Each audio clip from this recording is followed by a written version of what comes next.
All right, good morning, everyone. Welcome to the pre-market prep. I hope you guys are having an amazing morning. Hopefully, you guys had an incredible day yesterday. Good morning, Peter. How are you, my friend? Good morning, Carlos. I'm doing great.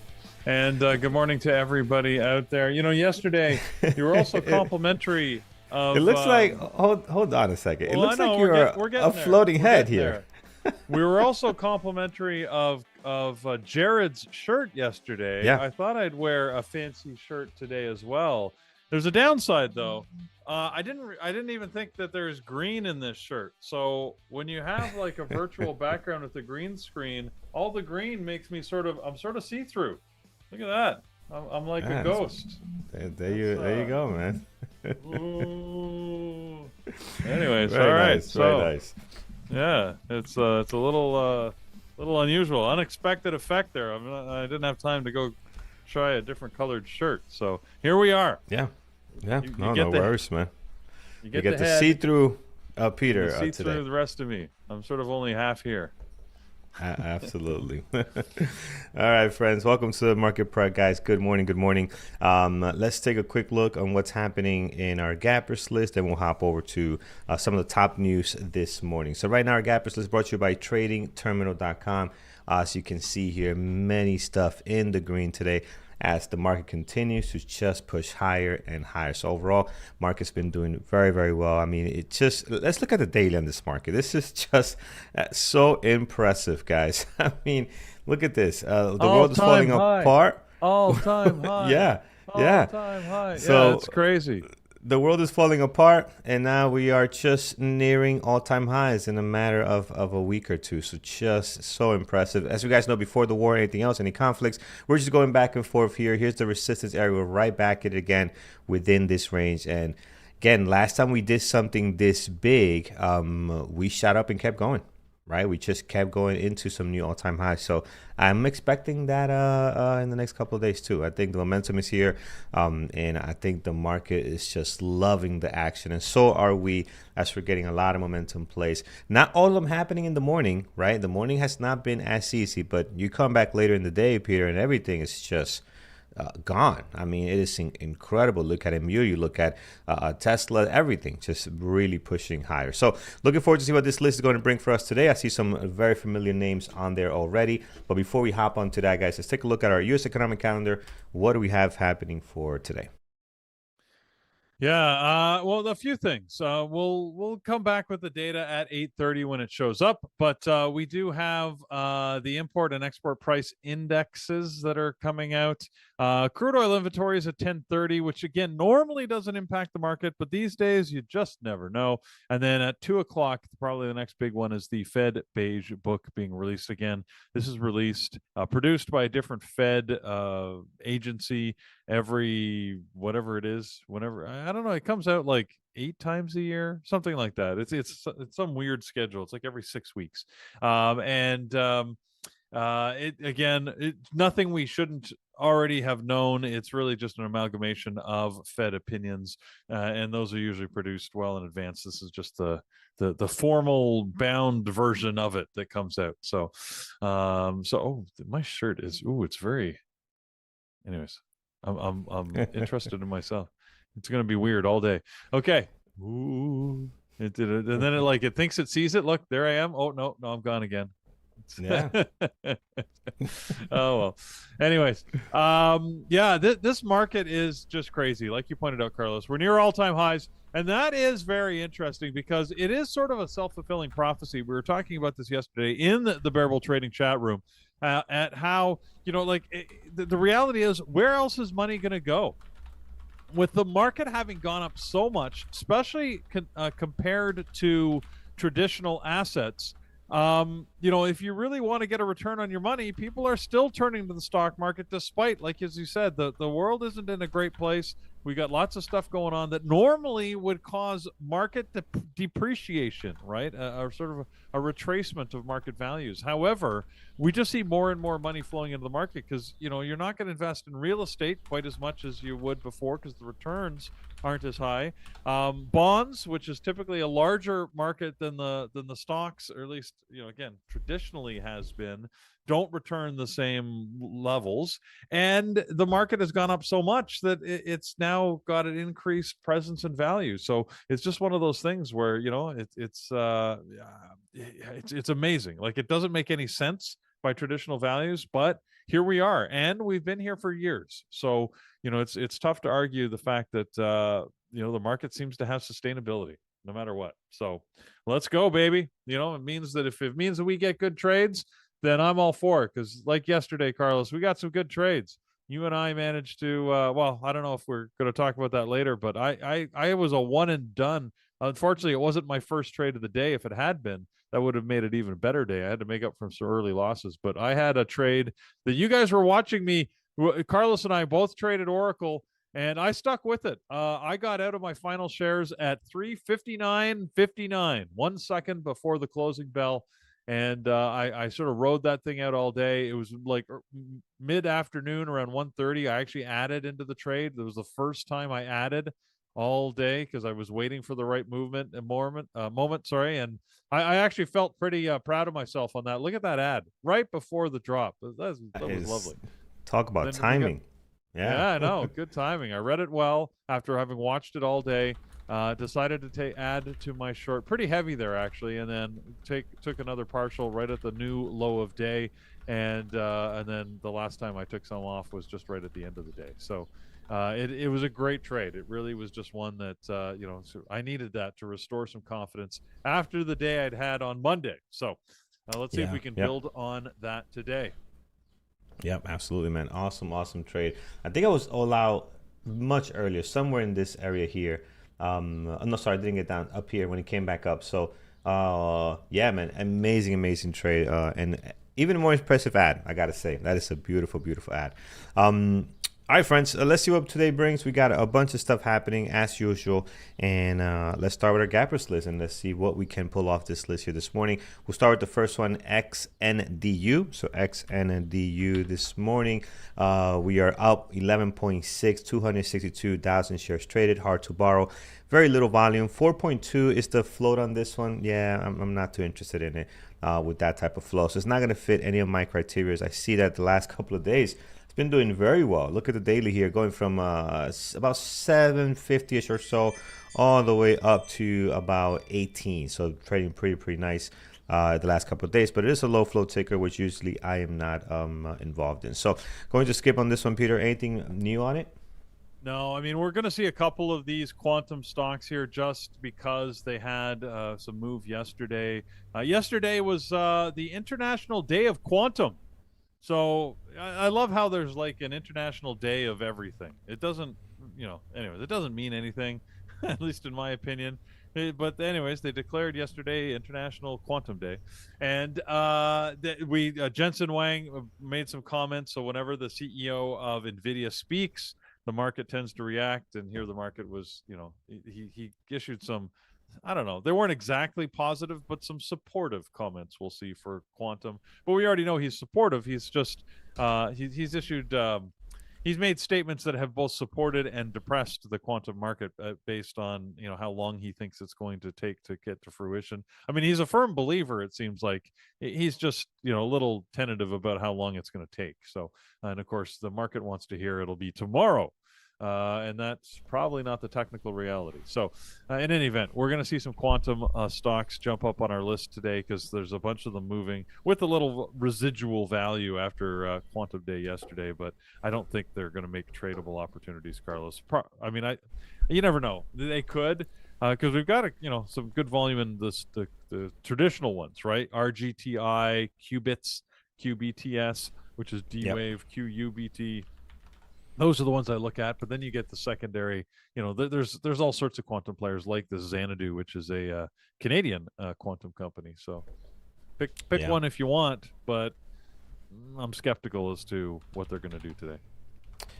Yeah, let me see. Also, Rigetti, RGTI is one that tends to trade very well sometimes. They got good volume today. So maybe I'll watch this one on my secondary.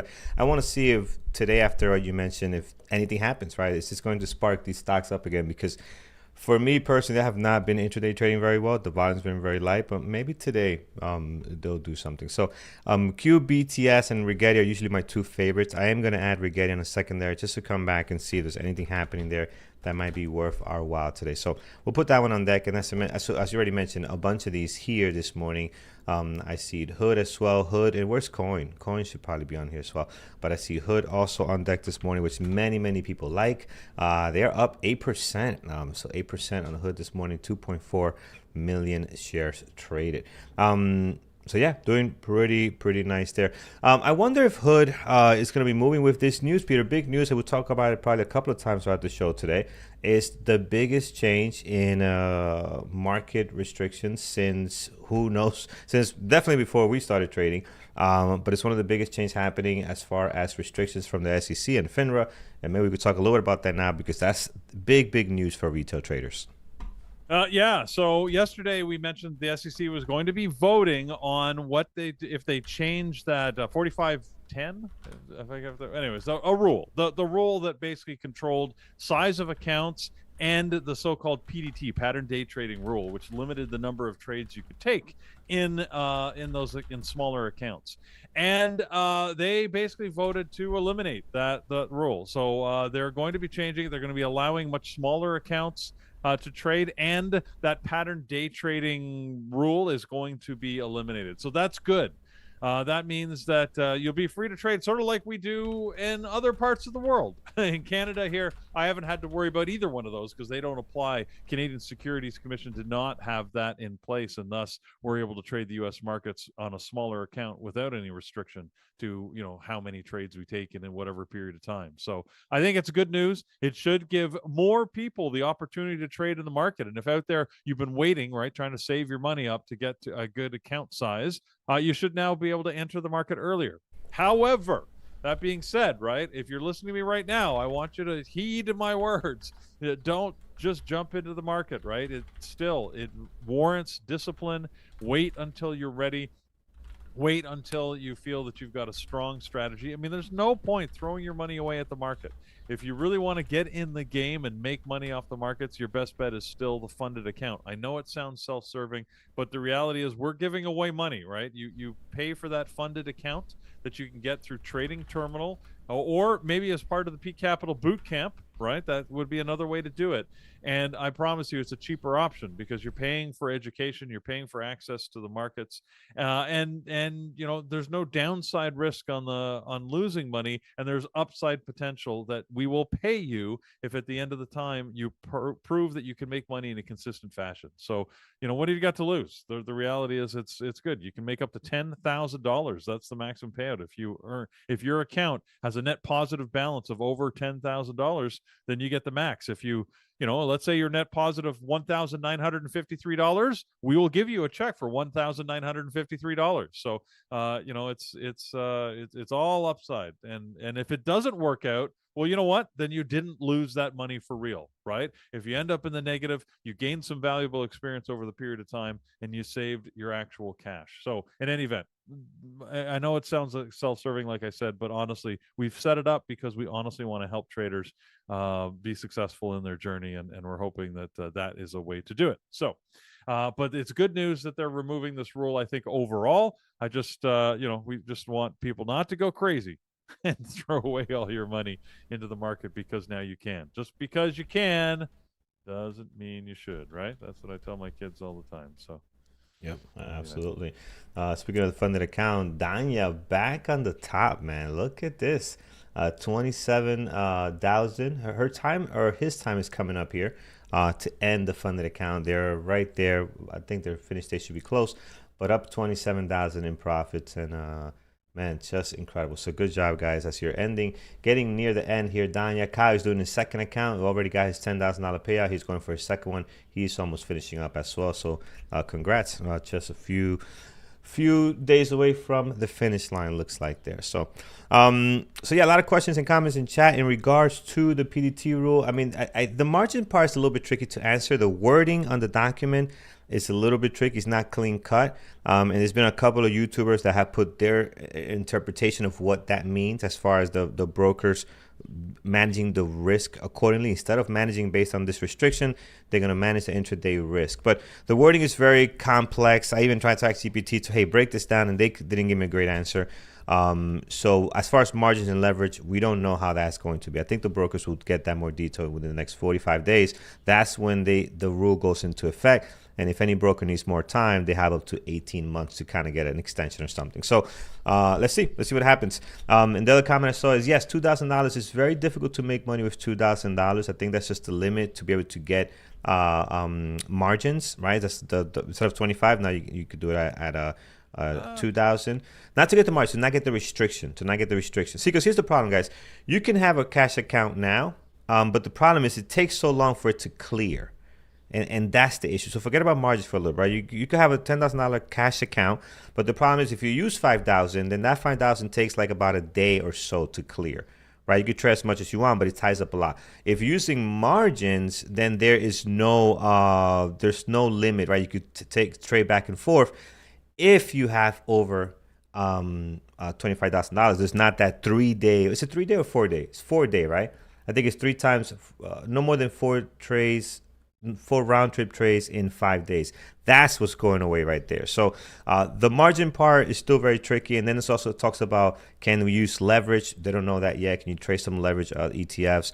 The wording is very complex. So I think we just got to wait and see what the brokers actually set up when they do it.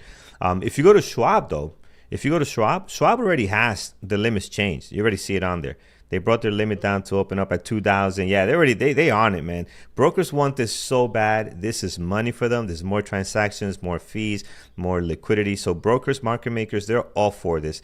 And this is probably why this thing got passed so quickly, is because the big money's pushing this. They want this. They want these transactions. But if you go to Schwab already, their account limit is down at 2,000. And they're ready to go. So Schwab is on board. I'm sure it's going to be one of probably the first accounts to get that going. So 45 days, friends. Still got some time to go, but it's coming. So, all right.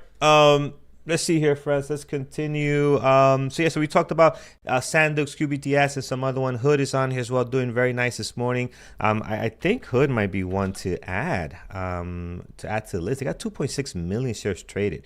So I don't know if there's any specific news, Peter, on Hood, but the volume looks nice this morning.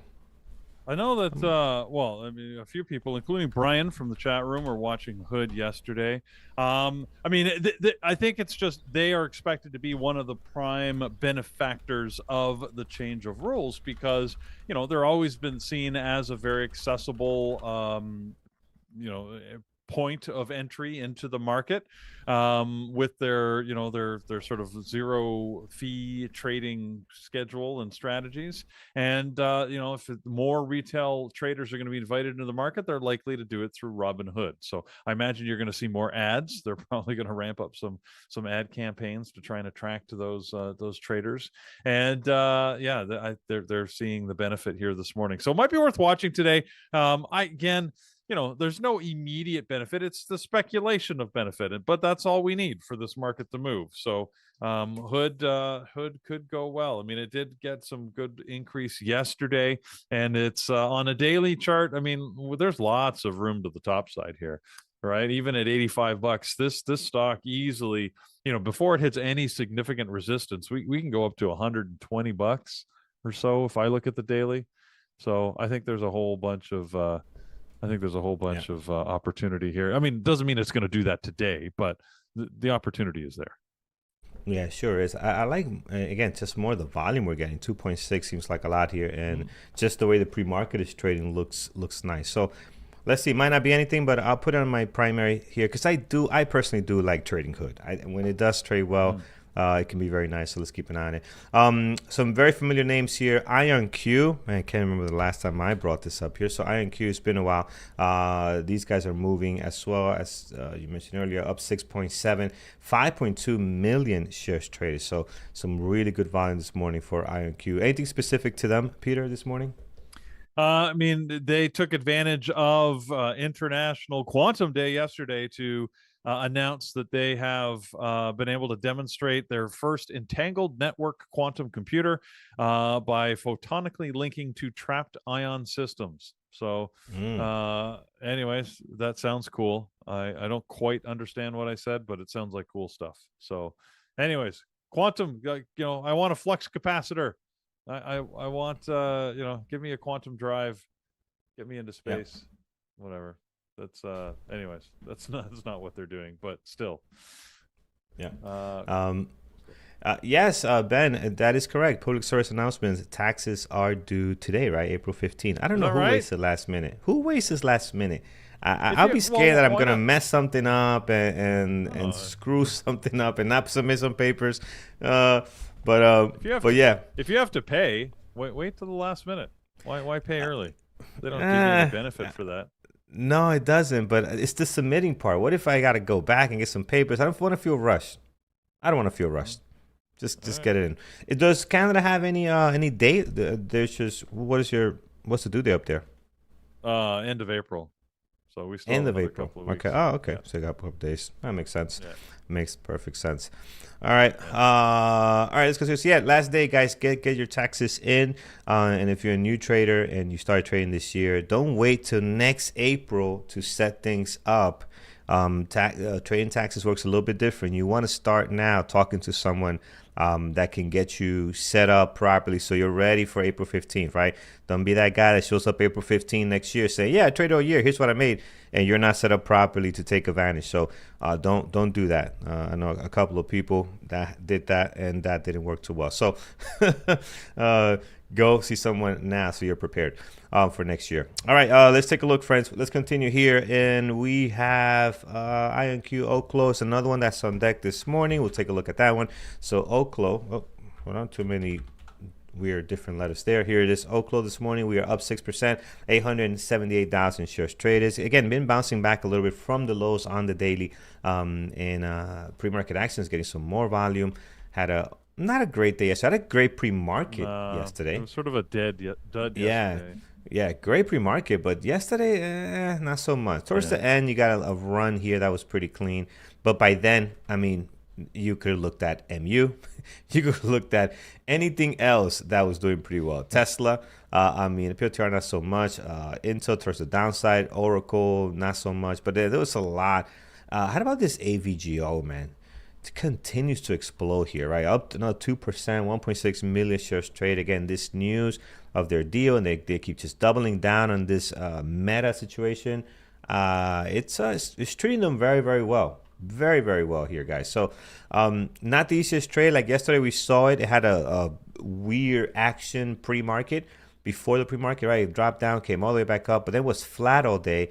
And it seems like all the action is happening, man, before we get a chance to, sink our teeth in here. After hours yesterday broke up nicely. And then this morning, we'll see what it does. It's up 2%, 1.6 million, but not the easiest trader intraday yesterday. So not sure what's going on there. It is on our gap up list as well. We'll see. I think it's one to watch, though, because I do love this daily. I'm probably going to put it on my secondary list this morning.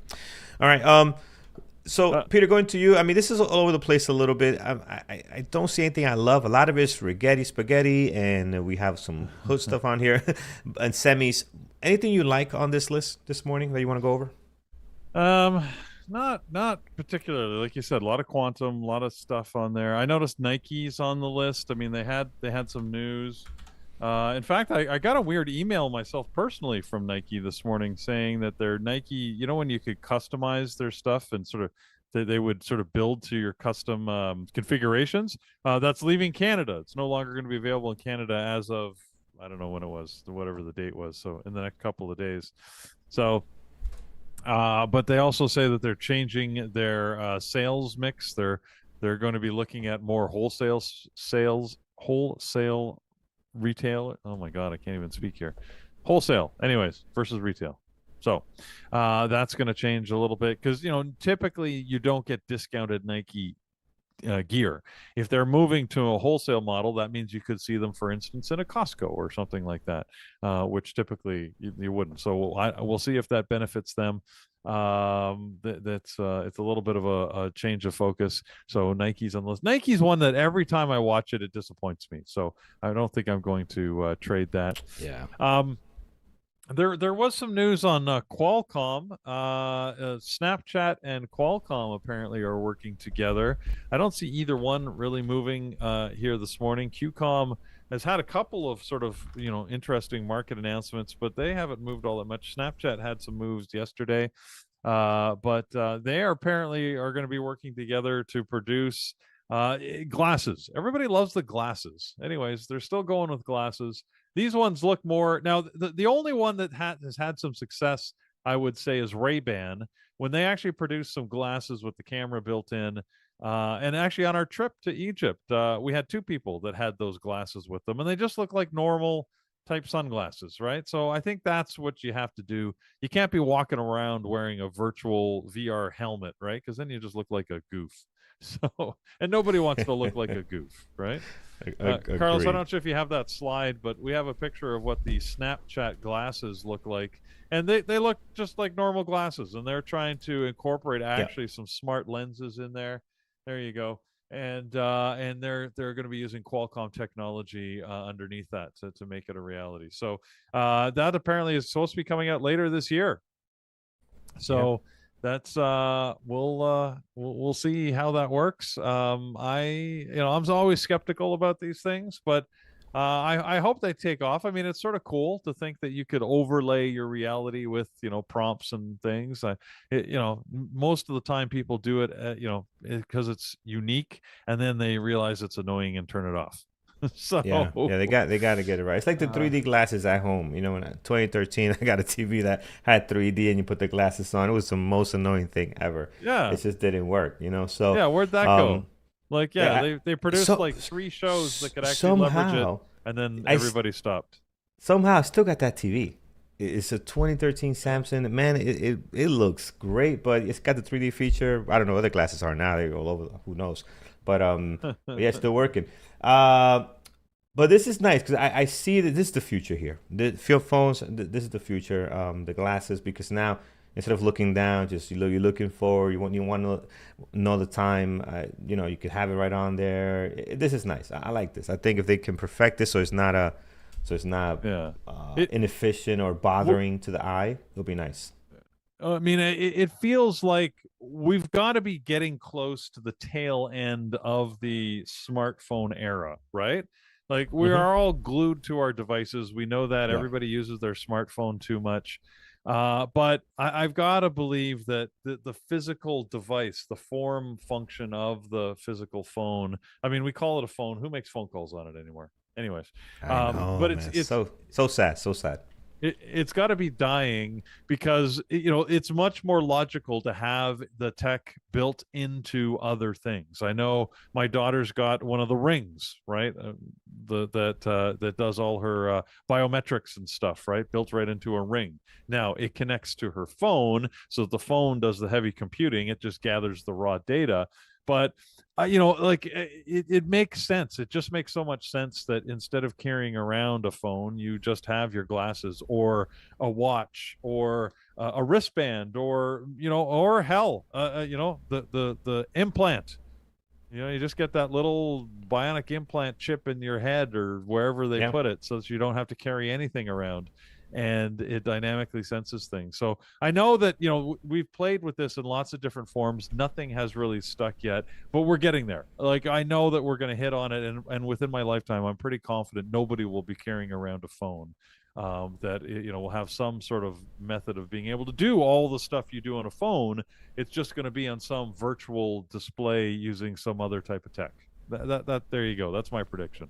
But I don't exactly know what that's going to look like because it's going to take some innovative company. Somebody's going to figure out the model that's going to take off, and you just never know which it's going to be. So Yeah. Yeah. We'll definitely see. All right, friends. Back to our gap up list again. We were talking about QCOM, and it doesn't look like it's going to trade very well. see, Very light volume. So not really Michael's doing much. disagreeing with me. He's On saying which part? take a phone. He's saying take a phone away from the kids. They don't know what to do. But that's the thing. That's the kids of today, right? Who are going to be the boomers of tomorrow, right? Like basically the ones that everybody's going to make fun of.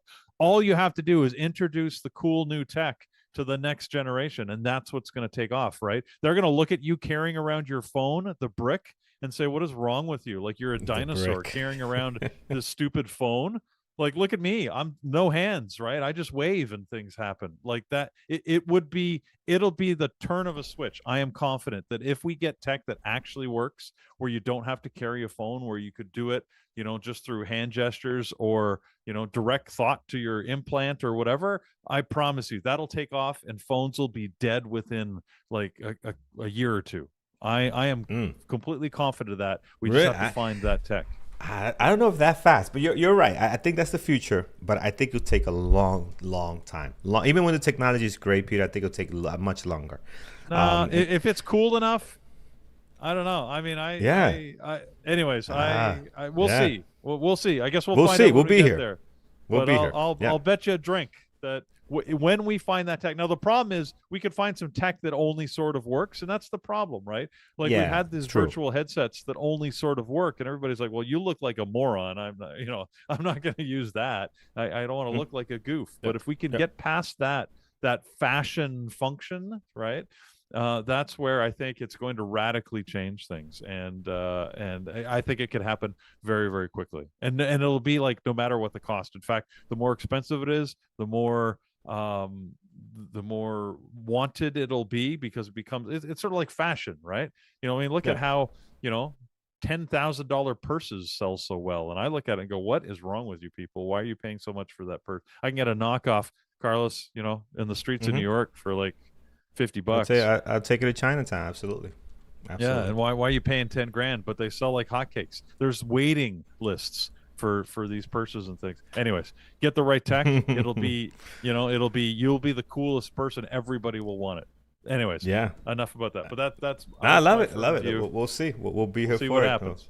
We got a drink on this. We got a bet on a drink. So Mike is in there as well. We'll see how it goes. All right, friends.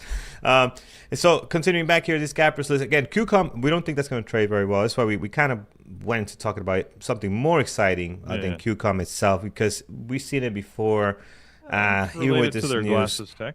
Yeah, I don't think they're going to trade well, but we'll see. Let's see. I'm not going to add it to my list. If you guys see something great, definitely call it out.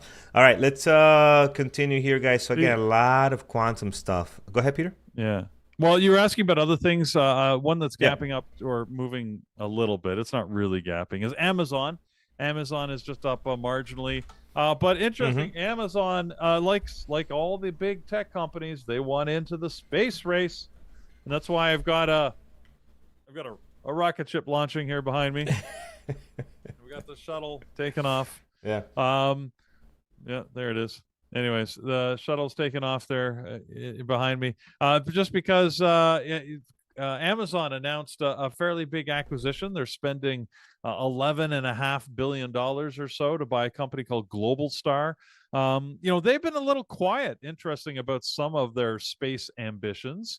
Not completely. Bezos, we know Bezos has got his own, sort of rocket program, but it's the clogged space above this planet is getting even more clogged as Amazon is building a satellite network to rival Elon, and they don't want to give him, nobody's going to give him sort of unique rights to anything. So while he's got making a lot of money, and we know that right now, if you want internet anywhere and you want to use a satellite system to do it, you're probably going to Elon's solution. However, Bezos is trying to put a stake in that and say I'm just going to set up something that will compete with it, and they're putting a lot of money behind it. So 11.6 billion going into buying Global Star, which is he's going to set up his own satellite network. So one way or the other, we're going to have internet everywhere on the planet. There will be no escaping your email or that next Instagram or whatever.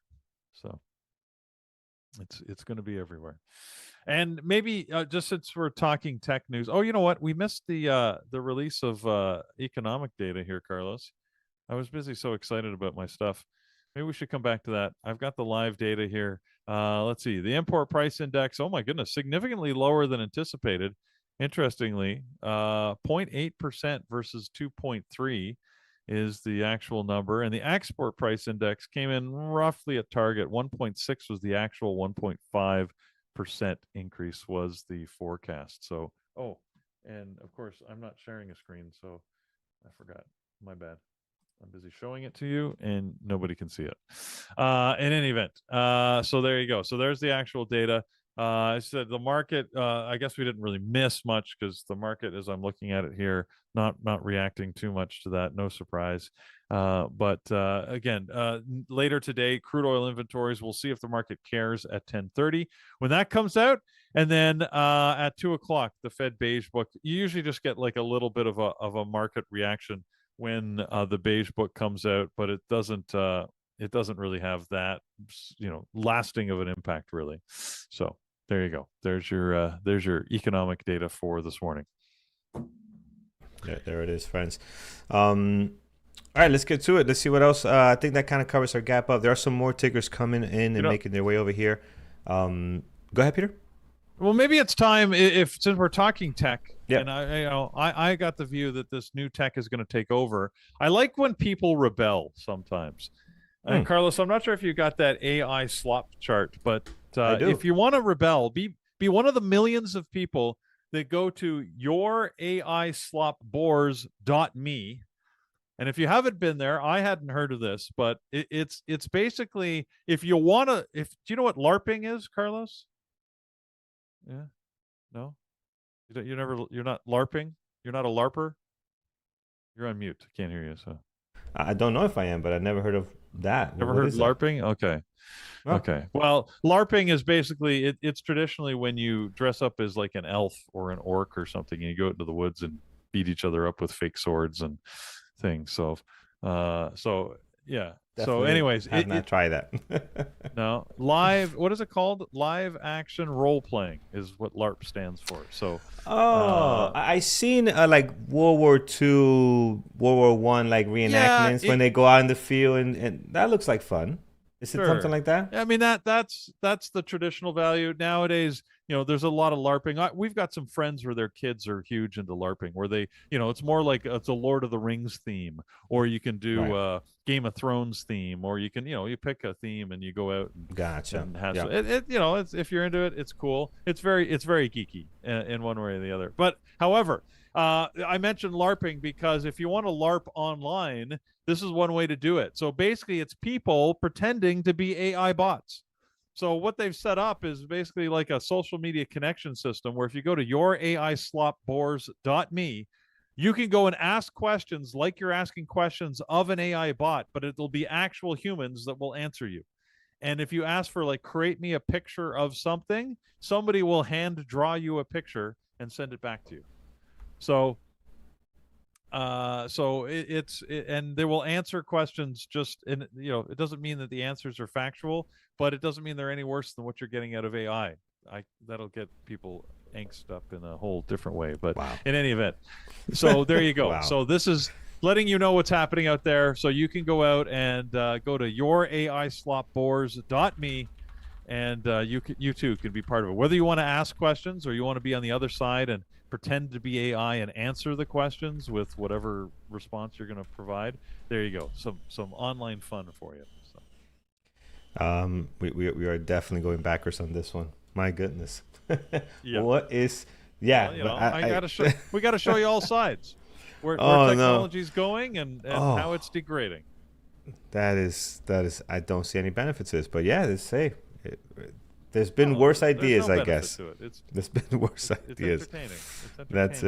That's it. I mean, no, I'm not saying for us. I'm saying for the people actually going here and using this. Like, I'm gonna try. I'll try. You know what? Let me not knock it before I try. I'm gonna try later, and I'm gonna try to. Maybe you'll love it. Maybe I like it. Maybe I love it. Hey, don't knock it before you try, baby. I don't know. I mean, absolutely. Are you getting a lot of value out of Instagram or Snapchat or anything? I mean, I don't know. No, that's an entertainment for me. I get a very good laugh out of Instagram and the stuff on there, but But yeah, let's see how this works. Let's give it a shot. All right. So that kind of covers our gap up, friends. It's going to continue to grow. You can see a bunch of more stuff coming up here. And we'll just keep an eye on if anything looks interesting. We'll also leave some room for you guys to give us some ideas on what you like this morning. I only have Hood on here. I'm sure I will be adding some more for sure. Hood and Rigetti so far this morning. Now, gapping down, not doing so hot today, is Roller. ROLR. Why is that familiar? Oh, it does because it had a. Yeah, I remember this beginning of the year. We had this roller. They had the gambling, right? High roller technology. High roller tech. Yes, that's what I remember them for. We had them on the list a couple of times when they shot up huge, dropped down, had a big day yesterday, it looks like, and then just kind of falling back here again. So I don't know how tradable it's going to be. It does sit on, I remember now, on the American Stock Exchange. It looks like you do have shares for short, but probably very little. And yes, only 1,000. I don't think this is going to be tradable today. Float on this bad boy is going to be less than 1 million. So again, pretty low float. Not interested in Peter, but it looks like yesterday just got a flare up as we got going here. Yeah, they announced a deal with Crypto.com where together they're going to be launching a U.S. event-based prediction market offering. So again, this event-based. I mean, they make it sound fancy. Event-based prediction market. Basically, it's the bet on anything market. So, which is so open to manipulation, and I don't know. It's crazy. Like, I should go in there, Carlos, to take advantage of it. I'm gonna bet $100 that I will drink some water in the next 10 minutes because you know what? I can make that happen. Look, $100. There you go. You just made $100. What were the odds of that? Anyway, just awesome. I find these event-based prediction markets, again, it's crazy because if you're betting on things that you don't have any control of, I mean, it's basically a license for them to take your money, and they know it. Yeah. They know because people will bet on all sorts of crazy things. But there are those that are not afraid to take advantage of systems, right, wrong, moral, immoral. You make your own choice. But there's people that are betting. We've seen it so many times where people are betting on things that they have insider knowledge to or can directly affect the outcome of, and then people are like, hey, that's wrong. I'm like, well, if it's a dumb company that's going to allow them to do that, and I guess welcome to the world we're in. I mean, this whole take the damn bet. Yeah, I don't know. Anyways, it's wild, that's for sure. Won't have it on my list, friends. I think it's not a great one. Let's look at the next one. Wolf, WULF, is on deck here, and we are gapping down after our nice rally over the last couple of days. We're gapping down this morning, 4.6, 3.3 million shares traded. So, not sure. TerraWolf, Peter, is the name of the company. We've seen them before. Yep. What's your thoughts on this one? I mean, they're really just here today. They're gapping down because they have increased the size of their secondary offering. So now it's going towards $1 trillion, 900 plus million, which is up from the previously announced 800 million secondary offering. So they just keep taking advantage of the fact that their stock price is up to grab some more money, that usually pushes the stock down in the short term. All right, there it is. Not to see here. I don't think it's going to be tradable. Next is XBEV on deck this morning. We haven't seen that one in a while. XBEV, at least I haven't pulled it up. XBEV, we are down 2.6, 320,000 shares traded. Daily for the most part. Just kind of going sideways a little bit here. I don't see anything great. I just don't think it's going to trade well in the intraday. I think we'll find better opportunities to look at, especially with our usual suspects that have been so awesome. So I'm probably going to put this one to the side, Peter. Yeah, they announced that they were looking at building their first battery plant outside of China in Thailand. They've seen a lot of surging sales across the Asia Pacific countries and region, and they're thinking that Thailand might be a place to build a factory. They haven't confirmed that. They just said that they were thinking about it. But they said they're assessing and discussing. So anyways, the stock is moving as a result. I have to admit, when we were in Egypt, we saw a lot of electric vehicles. I mean, of course, it's Egypt, right? So, Carlos, there were 40-year-old Ladas out, driving around that, frankly, I didn't even know how they were holding together, let alone operating. And some brand new electric vehicles, sharing the road together. So it was Yeah, yeah. pretty I just the roads in Cairo were absolutely amazing to watch cars that, like, from a North American point of view, like it would take 8 seconds for a cop to pull you over and say you're not driving that. Like, not only were Hmm. there no bumpers, but they didn't even have tail lights. Like the whole light assemblies were missing. And like I've got one little video of a car that I had. It's like it's like a Toyota Corolla type car, where Yeah. literally this was the highway, Carlos. There was I counted 8 people in the car. There could have been more. I sort of lost count. And then there were 3 teenagers sitting in the trunk. Remember, it's a Corolla, so the trunk was open, and they were just Open. sitting in the Yeah. trunk, dragging their feet behind the car. This was driving down the highway. So it was anyways. So yeah. But there was I identified at least one of every major electric vehicle manufacturer, from Yeah. Tesla's right through to the Xpeng to all the other Chinese makers and brands. I saw some Li vehicles. We saw what's the big one there that we typically don't trade, a BYD. They Mm. they were all out there. They were all represented. So yeah, I was actually impressed at how many there were. So Nice. Nice. All right. seeing it. Yeah. So yeah. So anyways, Um, Xpeng has news, looking to open a new factory in Thailand. That was the all right. news. There you go. All right, friends. XPEV, again, I don't think it's going to trade well, so I won't have it on my list. Riot is on here today. So Riot actually dropping down, guys. They're down 2.8 this morning. After the last couple of days being very active, you can see here on the daily moving up higher and giving some back today. So another one that we haven't looked at in a long time. Peter, what's the news on it? It seems like this is kind of related to just this morning. Yeah, I think it's just it's probably just moving. You know how it always sort of trails crypto prices. We had Bitcoin that had been up. It's down a little bit this morning, but still at 74,000. Remember, the low point was around 71. So it's down a little bit in the last few hours, but not all that much, because its high was only about 75.5, which for Bitcoin is a very mild move. So I Yeah. nothing to see here. I don't think it's tradable today. Yeah, same. All right, here's some of the better stocks to look at. MU, I see MU on here. I'm gonna skip to that one. I think some of them are not gonna be great, but here's MU, man. What a day yesterday. So this shot up pretty nicely here.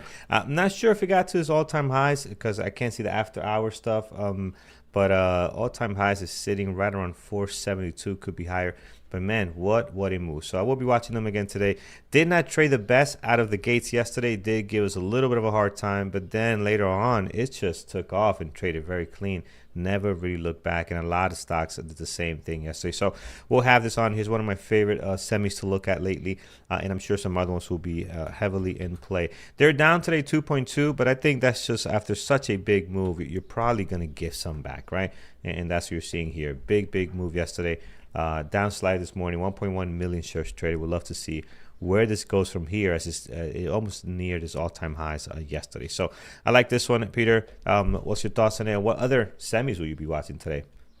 Yeah, all the semis, they were so awesome yesterday. So I think, like you said, we've got to keep an eye on them today again. Micron, AMD, even there was Intel.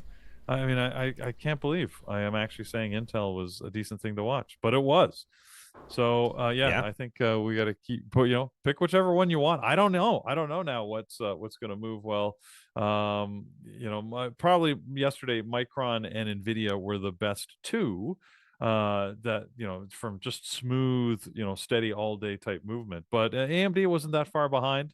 And then, like you said, then we got all the rest of them. So, anyways, for me, NVIDIA is always the one I go back to, just because I find it most reliable. But I sort of surprised myself with the one thing that we traded yesterday had nothing to do with the sector. We traded Oracle, of all things. So you just never know what you're going to end up watching. But NVIDIA makes my list. And Micron, I figure, Carlos, it's got to be, just because it's been moving so steadily the Yeah. last couple of days. And I mean, look where it sits on the daily, right? Like, it's threatening that all-time high. So you got to keep an eye on it. Just, you don't want to miss it. Yeah. Got to be part of history, as Andrew likes to Yeah. say. Agree, and it's been trading so well too, which is really nice to see. All right, friends, let's continue here, and then we got some other ones here that we didn't get into yet. We got a ASML. Again, I'm not a big fan of the way this moves. Oh, but look at here. Today it's a little bit different. What's going on today? Look at here. It's moving pretty nice. Down Yeah. 2.4, back up. Is there any earnings or news? I mean, this seems like heavy volume for ASML today. Yeah, they did actually have earnings. So early this morning, they announced their earnings, and I was going to get to the few that had earnings in a few minutes here, but yeah, they beat their numbers, and they updated their sales numbers fairly aggressively, I suppose. They said that their outlook is going to hit. They're going to hit about 36 to 40 billion euros, since that's what they report in, and achieve about a 51 to 53% margin. So that's pretty good, eh? When you can get 50% margins. I mean, Carlos, you and I used to work in Yep. industries. I mean, our net margin, our gross margin was like 6%. Our net margin was like 2. Oh So yeah, I imagine in the yeah, industry you were very in, low. it was just as low, right? Very Yeah, low. yeah, it's just a slow. Yeah, we were like We weren't. four was like we got full. We were dancing. you Yeah. know. So Yeah. yeah, So. it was more volume than actual percentages. So it's a very low Mhm. profitable business. All right. Let's continue here, friends. Oh, I like NBIS's. Yeah, I see that it is a little freaky actually. Yeah, the way it's moving now, like Peter's background. Yeah, it could mess with your brain here a little Is, bit. Yeah, yeah. yeah. Is it messing your head because it's all moving real slow? Oh, yeah. There. That's, Then that isn't. Yeah, yeah. my That job could has be been accomplished. interesting. I went into one of my light bulbs went out for some reason, and it started flickering. Does this flickering thing? Oh Um, yeah. oh, dude, it messed me off for like an hour, Peter. Because I turned it on and I thought it was loose, so I went like, oh, let me go to it. Maybe it's loose. So as I left it on, it was flickering. I went to kind of see if it's tight enough, and Right. it wasn't. It was tight, so the light bulb was going bad. By the time I got back to turn it off, I should have just unscrewed it. Dude, my head was not right for like an hour. Like it really messed me up. That the way it was flickering was so fast. So yeah. There you go. So careful out there. All right, guys. Yeah. NBIS is another one on deck this morning, gapping down. This is one that has been just on fire, as you guys know. Look at it here. Look at it go on the daily. Just giving us a pullback here. And we haven't watched it though. I didn't watch it yesterday, but maybe today. I'm not sure. Down 2%, 661,000 shares traded.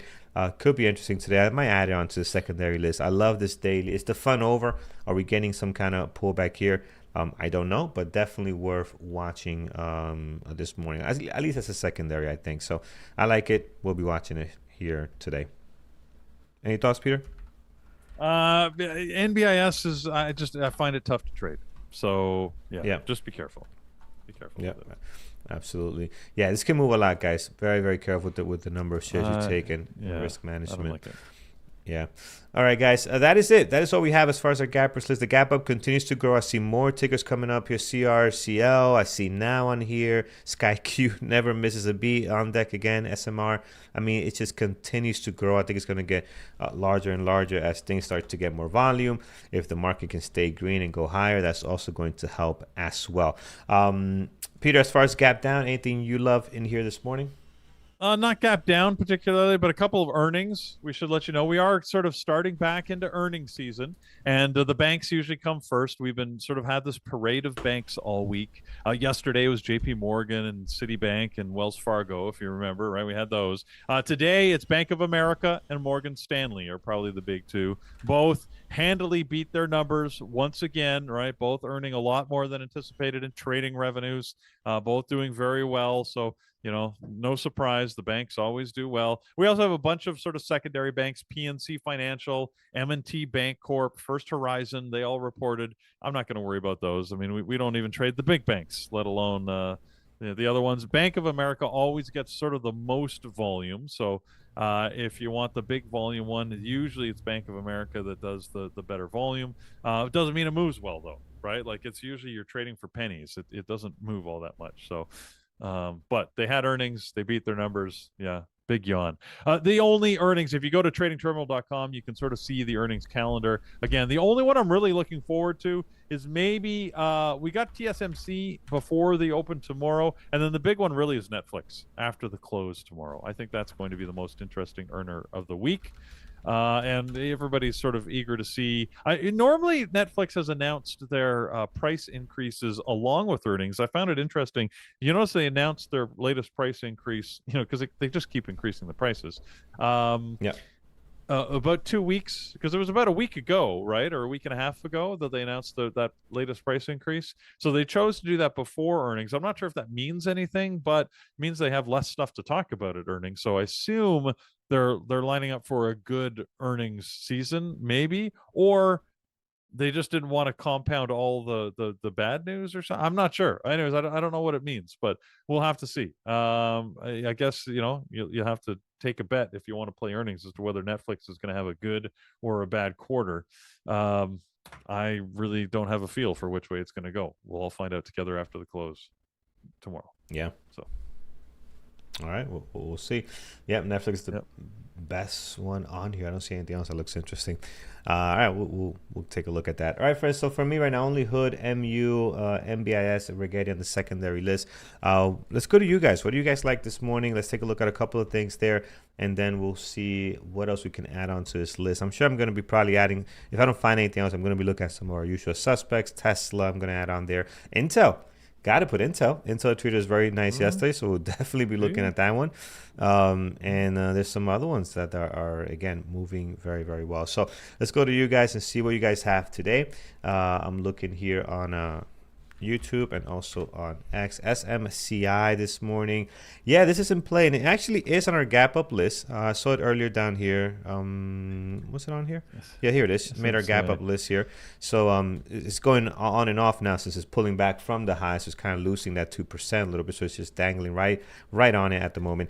Yeah, it could be interesting. I like the volume, 818,000. I do like the pre-market action here. The daily's been sliding higher, just trying to make its way, up here, trying to close this gap. We had a big gap down back in the end of mid-March or so, and just slowly just creeping up and trying to close the gap here from that time. So this is a company that has an amazing ability to just ignore scandal after scandal and just keep on chugging, right? You remember, as you said, it gapped down mid-March. You guys remember why, right? Because one of their senior executives, led by the 80-year-old, family member who's part of the company, was shipped over $2.5 billion worth of chips illegally into China. And yet the company's like, yeah, well, we didn't know anything about that. It wasn't us. Come on, man. I mean, you don't do that volume without not knowing. No, I mean, Carlos, you had a video for us there where you were showing them like using hair dryers to melt the asset stickers off of these things so that they could ship them in. It was in a loading dock of one of the company's facilities. Like, come on, like this stuff's going on. Anyway. Absolutely. All right, friends. So SMCI, I mean, it's moving here. It looks good. Secondary maybe. I would love to see what it does today. Secondary list for SMCI. There it is. All right, let's see what else, friends. Netflix. Yeah, Netflix raised prices. They did, but that was about a week and a half ago, I think. Yeah. To other packages, and I think their most basic was $1. Nobody's gonna feel that. People are gonna just keep, paying the bill without even noticing. And here, big move up yesterday, and again, they're doing well. They're daily, man, doing very, very well. You know the old expression, right? When the frog in the boiling pot, if you try and throw a frog in a pot of boiling water, it'll jump right out. But if you put the frog in a pot of cold water and then just turn on the heat and slowly heat it up, it'll boil to death. We're the frog, and Netflix prices is the boiling water. That's absolutely. That's just what they keep doing to us. That's it. You won't notice it. Oh, it's just another buck. Whatever. I hate it, but you're not canceling until suddenly you realize. You're mortgaging the house to pay for your Netflix subscription. All these sayings. So it's one of them that probably like a month ago, I was sitting in the backyard. I'm just thinking like about sayings, and there's one about even a broken clock is right two times a day. Twice a day. Twice a day. Well, I didn't get Doesn't that, work with. Peter. Oh no. I never understood that. No, because I'm Oh, like, this is so, I don't get. I knew why people used the saying. I right. didn't understand the reasoning behind it because I was thinking if the clock was broken, I was thinking that the clock just had the wrong time and it just kept going. So I'm like, how the hell does it catch up to the right time? Like I never thought about the clock just not actually running. Right. So I'm like, this doesn't make any sense. I'm thinking about like a digital clock. I'm like, this just Yeah. doesn't make any sense to me. It doesn't. And It then doesn't work with the digital clock. right, it doesn't work. So that's what that was my thought process. I'm like, oh, a broken clock, and it's just last month. I'm like, wow, that's just clicked in. All right, there we go. So That's all right. it I was happens. in my I was in my 20s when I realized the expression was a dog eat dog world. I didn't think it was a dog eat dog world. Why would a dog eat another dog? That made no sense to me. I always thought it was just a doggy dog world. I never heard that one. No, the Yes, dog eat dog world. No, no, I never heard that saying. No, never no, heard that saying. Oh, okay, all right. no, Well, no. Nobody wow. used it down here. So or my Okay. circle of work or whatever. Wow. But yeah, man, the clock one was funny to me. I'm like, is the clock slowing down? Is it going slower than it was just very, very strange. Couldn't figure All out how right. that worked. Eh? All right. Well. Exactly. Now we got it now. We're clear. All All right, right. friends. What else we got here? So let's take a look. Hood. I do have hood on my yeah, I do have hood on my primary, so we'll see what takes place there. I do like the volume this morning. We'll see how it goes. Netflix, again, I think it can trade very well. Am I gonna watch it on my primary or even secondary? I'm not sure, guys. It's a hit or miss. Intraday can take a pretty long time to get going. So if anybody's watching and you see something great, let us know. But for me personally, I'm going to put it on the side for now. Let's take a look here. APDL is being mentioned. Then we'll look at CoreWeave next. APLD, excuse me, APLD. I don't know, man. It looks pretty choppy right now. I had a great day yesterday. Had a great day yesterday. Pre-market is not giving us a whole lot, actually. So, yeah, Peter, I you think gonna say something? I think later on today we're gonna have to go through a bunch of old expressions and see which ones you know. I was is that Yeah. would you when you were a kid? Did Mm-hmm. you speak English or was it Spanish? No, we grew up Spanish. You grew up Spanish, so Everything. that's probably Yeah. why. That's a Yeah. lot of these expressions are. Yeah. Okay. All Yeah, right. my Well, parents. I mean, again, my parents. We came to the U.S. when we were like what 7, 8. I don't remember. I don't remember too much, but we all the older stuff from our parents, our uncles, everything was in Spanish, right? So some of these sayings in my country, you know, we have no idea, right? So, yeah. and then if anybody at work didn't use them with us, then we just wouldn't catch them, you know. Right. I never heard of this one. Dog eats dog, right? Never heard of Right. that one. So Huh. so yeah. Okay. Well, All right, so let's there's all sorts of. We'll have to give you a test later and see. yeah, Which we'll have to ones, do a test. which We'll have ones to do know a and yeah. yeah. All right. See if All we're right. see if we're barking up the wrong tree with this. Does that mean Yeah. anything to you? Barking up No, the wrong no, tree? yeah, no. See that one I know. That one You know I that know one? because yeah, Okay. we used All it, right. Okay. but I learned it from work, right? Because I work, they use that quite a lot. So yeah, absolutely. So yeah, I know a few of them. Okay. All right. All right, Anyways. let's All right. let's Focus see, on some let's see. trading here. Yeah. No, this is important. This is more important than This trading is, at times. cultural stuff. Exactly. Anyways, right, all right. Yeah, APLD. APLD. I Ah, don't. This is one that it just keeps showing up on our list occasionally. I mean, they're expected. People are fairly bullish on their prospects long term. From a trading point of view, I don't know. I mean, they did have a good move up yesterday. I don't remember anybody particularly pointing this out. They're mid-range on the daily. I don't know. No particular expectation they're going to do well. The problem for me is that their volume is just on the little low side, right? Average volume sits around 20 million shares a day.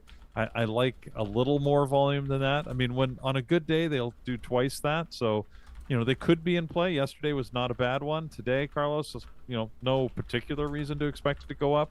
They don't have any big announcements, but you never know. yeah, yeah. All right. All right, let's see here. Anything else, guys? I think that kind of covers it. I mean, I don't have a lot. There's not a lot here, guys, that looks, off the wall. I think we're going to end up with a lot of our usual suspects again here this morning. I'm looking at our gappers list. I'm looking at the stuff you guys are bringing up here, and some of we already have on deck. So why Rigetti and not QBTS? Great question. I think they're both great, man. I did mention QBTS was another one that looked good. I threw Rigetti down there because I think it's one of the ones that tends to do very well. But yeah, QBTS actually looks even better than Rigetti. So yeah, we'll change to this one. Well, here you go. So, yeah. So in the chat room, Rossi, anyways, mentioned Bird. It's moving this morning. Bird, B-I-R-D. The company's Allbirds, which I'm curious about the naming of this company. Allbirds Inc. It's an apparel. Scooters? Oh, I thought it was the scooters. It's an apparel company. And it seems odd that you would name your company Allbirds. So speaking of expressions, Carlos, so do you know what a bird, if you call someone a bird, it's like an old-timey expression to referring to a woman, and it's sort of derogatory only because it implies that they're sort of flighty and not all together. Anyways, interesting you'd call your company Allbirds. But they're moving this morning with 43, almost 44 million shares traded. They're up 169%. So this is a low float, play here today. Their float's only 5 million shares. And they are, I love the news, Carlos. Why are they moving so much? Because they made an announcement that they are making a strategic shift. So remember, they're a clothing company. They're going to rebrand from Allbirds to Newbird AI as their stockholders approved a pivot into AI compute infrastructure, because I'm sure they know a lot about it, selling clothing. This is just like the iced tea companies that decided to get into crypto, right? This is a clothing company that's getting into AI infrastructure. Sure, why not? Let's go. I mean, it almost tripled the price of their stock. They closed at $2.49 yesterday. It just topped at $7, $7.50. So there you go. Tripled the price of their stock just by making the announcement. What do they know about AI compute infrastructure? Damned if I know. Hopefully they actually do know something, but it doesn't matter. The stock is moving this morning on that announcement. So there you go. You want a low float that's moving just because of news? Bird. Bird is the word. Bird is the word. Bird is the word. Anyways, they got a couple of stores. This is not bad. They got stores all over the country here. I never heard of these guys. And I don't think I see any in New Jersey or in the New York area. Yeah. The closest thing is Connecticut. Yeah, Allbirds would not have done well in our area here because birds and, especially with women, the terminology, chicken head and all this stuff. We grew up with that. You called a lady that and you was getting slapped. So, that would have not worked too well here. Good. So Phantom of the Web. Excellent comment from Phantom of the Web. Tell me we're in a bubble without telling me we're in a bubble. There you go. Exactly. Yeah. That's what this bird this morning is exactly a symptom of. So there you go. But the dollar, guys, dollars keeps trickling in. I get it. I'm with you. But the money, the billions and billions of dollars just keep on coming into this business. So I'm telling you, if there's a bubble, it'll be a big damn bubble. Like this is gonna be the biggest bubble ever if this thing bursts, because it just keeps on coming, and you can see Bird keeps on flying here higher and higher.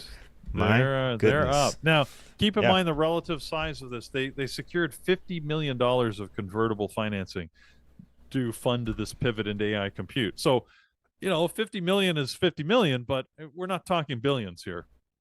And again, what has it got to do with their business? Once again, absolutely nothing. So, I see Luke here saying you've got 6 pairs of their shoes. Hey, their clothing could be fantastic. I'm not knocking their clothing business. Their clothing could be awesome. Again, am I going to trust them to run my AI compute infrastructure? I don't know. I don't know about that. Anyways, all right. Don't know about that. All right. That looks nice. Looks comfy. Yeah. So we'll see. I mean, can you imagine being like a corporate executive running your whatever business, and you're like, all right, guys, We've decided we're outsourcing our AI. We're going to make a big investment in AI infrastructure. We've chosen as our partner Allbirds. I'm sorry, they rebranded as WeBirds. WeBird. Weavers. That's who we're giving our money to. Don't worry, we're in good Uh, hands. Nothing. What could possibly go wrong? yeah, Anyways, I hate to disparage them. I really have no idea, but it just seems like an odd pivot. yeah, yeah. Like Amazon with AWS. Well, that's a little bit different because Amazon to me was always a technology company, a logistics technology company, right? Yes, they sell, and many people think they're like a retailer, which they are, but they became big because of their technology to figure out how to get stuff to you Yeah. faster without you leaving your door. So I think of Amazon, the regular consumer would think, a retailer. I see tech because that's what Yeah. they did. Yeah. They figure out tech and logistics to a point Absolutely. that they couldn't compete. Nobody could compete with and them. and It's and wild. they helped pioneer areas. Like they didn't jump onto a bandwagon late. They pioneered AWS, Oh the yeah. Amazon Web Services. They sort of pioneered on-demand compute capacity, which the world largely runs on now. So, I mean, yeah, you're right. They were at the forefront of that. Very, very different, in my opinion. Look, we see a lot of companies that do this type of pivot. Like I said, to me, the most egregious examples were like the Long Island iced tea company that jumped into crypto. I always thought that was hilarious. I mean, and they weren't alone. There was a whole bunch of other companies that suddenly said, "Yeah, we're doing crypto too," because it was the hot trend. So definitely, Yep. if you want a sign of a bubble, feels like Allbirds is it for today. So I love it. Hey, look, but if you want to make money and if you know how to trade these low floats, this could be your stock for It's today because rocking. it is Yeah. definitely it's moving. So Yep, it is moving. All right, friends. Let's. I don't have much. Hood, MU, QBTS. Let's do this. We'll stop here for now. Let's head over to Allbirds. I'm sorry. Let's head over to bearwithtraders.com and see what's happening there for today, and we can, we can set up for the day. So let's take a look at what is scheduled for our community. If I could find my tabs in all these different tabs, here it is. Bear with Traders. And click on webinars. There we are. So webinars, scrolling down, today is beautiful Wednesday, and there it is. We have Mike tonight on psychology, so that's awesome. indeed. So we're going to focus on psychology learnings tonight, and Mike is leading it. He's going to be giving a webinar at 8 p.m. for all of our elite members in the webinar room. That's at bearbulltraders.com, and we've got tons of inventory and material there. Mike is going to be leading tonight. He's going to talk about how you can create a more disciplined mind and create a structured approach to your trading. Look, this is a psychological game. I mean, if you don't believe us, just go back and look at our broadcasts for the last couple of days, all right, since Monday, when, my psychology got the better of me and I made some bad trades there. Bounced back yesterday with a good trade. Well, Carlos, I would argue, right, you were having a day. Bloom Energy was, Oh, just one of the, BE. That yeah. damn, yes. My You know goodness. what? And it The did few not do what you indicator, wanted to. the few indicator was off yesterday. Completely Yeah. off. Look at this thing. So I know it just went up and up all Yep. day, Yeah. and you were convinced the damn thing was I going to was drop. 90%. 90%. Right. And you were Wrong. you were trying, you were pushing it, and it was yeah. not. I've been there. So It's not bending anyways, the knee. That's for sure. it's not our intent to demonstrate these these characteristics, but that's just the reality of trading. This stuff happens. Yep. So Oh, yeah. it's a 90% psychology game, and so you should focus on your psychology to perfect it. At least be aware of it. If you're not aware of how you're likely to react in these situations, you're going to fall victim to it. I don't know if you haven't signed up, by the way, for the Bearable Trading newsletter. That's a good email that Andrew sends out every day. And the one yesterday really resonated with me because in our last Peak Capital boot camp, there was a woman who was a chief financial officer, a CFO of a corporation who had joined this and was leveraging the boot camp to know how to trade. And her background was very similar to mine. And she put together this great chart that Andrew shared in his newsletter yesterday that talked about what the skills were that she needed as a CFO, and then what the equivalent skills were that she needed as a trader. And they were almost like opposite each other. And I'm like, you know what? That was a great depiction for me to exemplify my experience as well. How I had all sorts of these good skills that gave me great results when I was a corporate exec did not serve me well in trading, and I had to unlearn them and learn a different approach. So again, it all came down to resetting my mind such that I could get my head around trading appropriately. And the bottom line, maybe the snapshot summary of that is, in a corporate world, it's all about reacting quickly, right? Taking action, making sure that you're on top of things. Whereas in trading, it's about patience, patience, wait for your opportunity. If you don't see it, do nothing is usually the right response. In a corporate world, do nothing is almost never the right response, right? Getting It's all fired. about momentum and motion, especially in US corporations. I find you get rewarded for doing something, even if it's the wrong thing. Do something, Yeah. do anything. Whereas in trading, doing something is usually the over trading, and that is not the right answer. So fascinating. Anyways, so sign up for that newsletter, by the way. You can get to that at bearabletraders.com. Go down to the bottom. You just have to put in your email, and you'll get that daily newsletter, which I find very, very valuable. So tonight, psychology webinar, 8 p.m. Join Mike for that if you're an elite member. And if you're not yet, you just go to the website and you can sign up, and you can be there for that webinar. I mentioned in passing the boot camp. Again, we got our next one. It's going to be starting in May. So whether you want to sign up for that one, or maybe you'll sign up for our third and final one of the year, which starts in September, now's the time to think about that. It's actually a good time right now to sign up for the September one, because then you can go to the prep classes that happen on Friday and get yourself ready. Because once you hit those 3 months, I'm telling you, you're in it. I mean, if you've got nothing to do over the summer and you want to spend May, June, and July focused on your trading, then that boot camp might be for you. Again, it's pretty intense. There's a lot of work going on. If you want to be part of that, then now's the time to sign up. But if you say, I want to do that, but maybe the fall is the better time for you, then look at the boot camp. You can sign up right now, lock in that rate. And again, your best place to go to get the best deal is on the Bearable Traders website, bearabletraders.com. Scroll all the way down. You'll see it. The one that gets you the free 1-year elite access to the chat room, in addition to the boot camp and the funded account. So that's your best deal at $29.99. There it is. Carlos has got it on the screen for you. So, okay. All right. Awesome. Thank you, Peter. How long? Joel, if I didn't say it, sorry, Joe. Yeah, it's a 3-month. The boot camp's always, it's 13 weeks.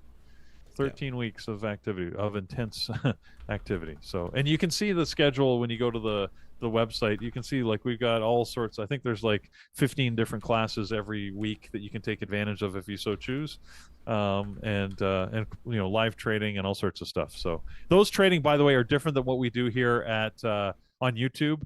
Carlos and I are live trading with you, and we're sharing our trades, but we're not necessarily teaching. Whereas there, it's all about teaching, right? We're describing what we're seeing. Why are we looking at the stocks this way? What is the setup we're looking for?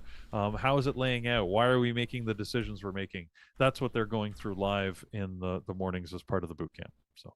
Yeah, and you can ask questions, like you can talk back, because it is in a Google meeting, so you're able to have back and forth conversation, which is a whole different ballgame opposed to just us, communicating. Yeah, you can ask questions here through text, but it's not the same when you can actually hear others, see others. Right, we share our cameras.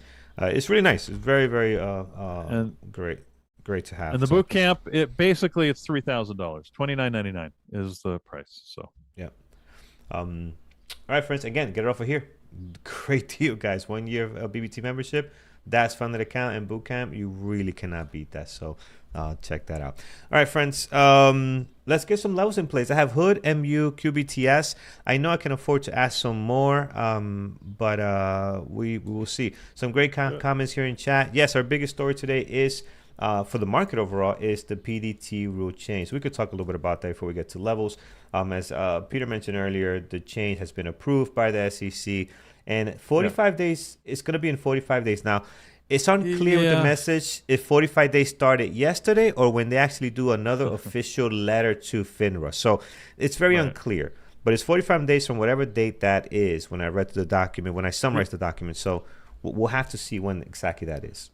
They also said that they're going to take about 18 months to fully implement. So again, what exactly does that rollout look like? What are the limitations? We're not sure. All we know is that they've made the decision to make the change, which is good, but it doesn't mean you can go out and sign up for a $5,000 account in the US today. So yeah, like if you go today, the PDT rule still applies today, right? So some people already checking in and see if the PDT rule is going to be until 45 days from whatever date that is. And then the 18 months period, I think, is like if some brokers can do it right away, which I cannot see what broker is not going to do this right away. I mean, Well, no, Peter, they're it doing it could right it away. could be that they got to redesign their back-end systems, and we know that software development takes a while. So yeah, but Yeah. that'll certainly leave them behind, won't it? Because Oh everyone's going yeah. to be rushing to Oh, get this in a- place as quick as possible. absolutely. So So I know for and sure. Interactive Brokers, Schwab, actually all the day trading brokers, right? They're well, ready for this.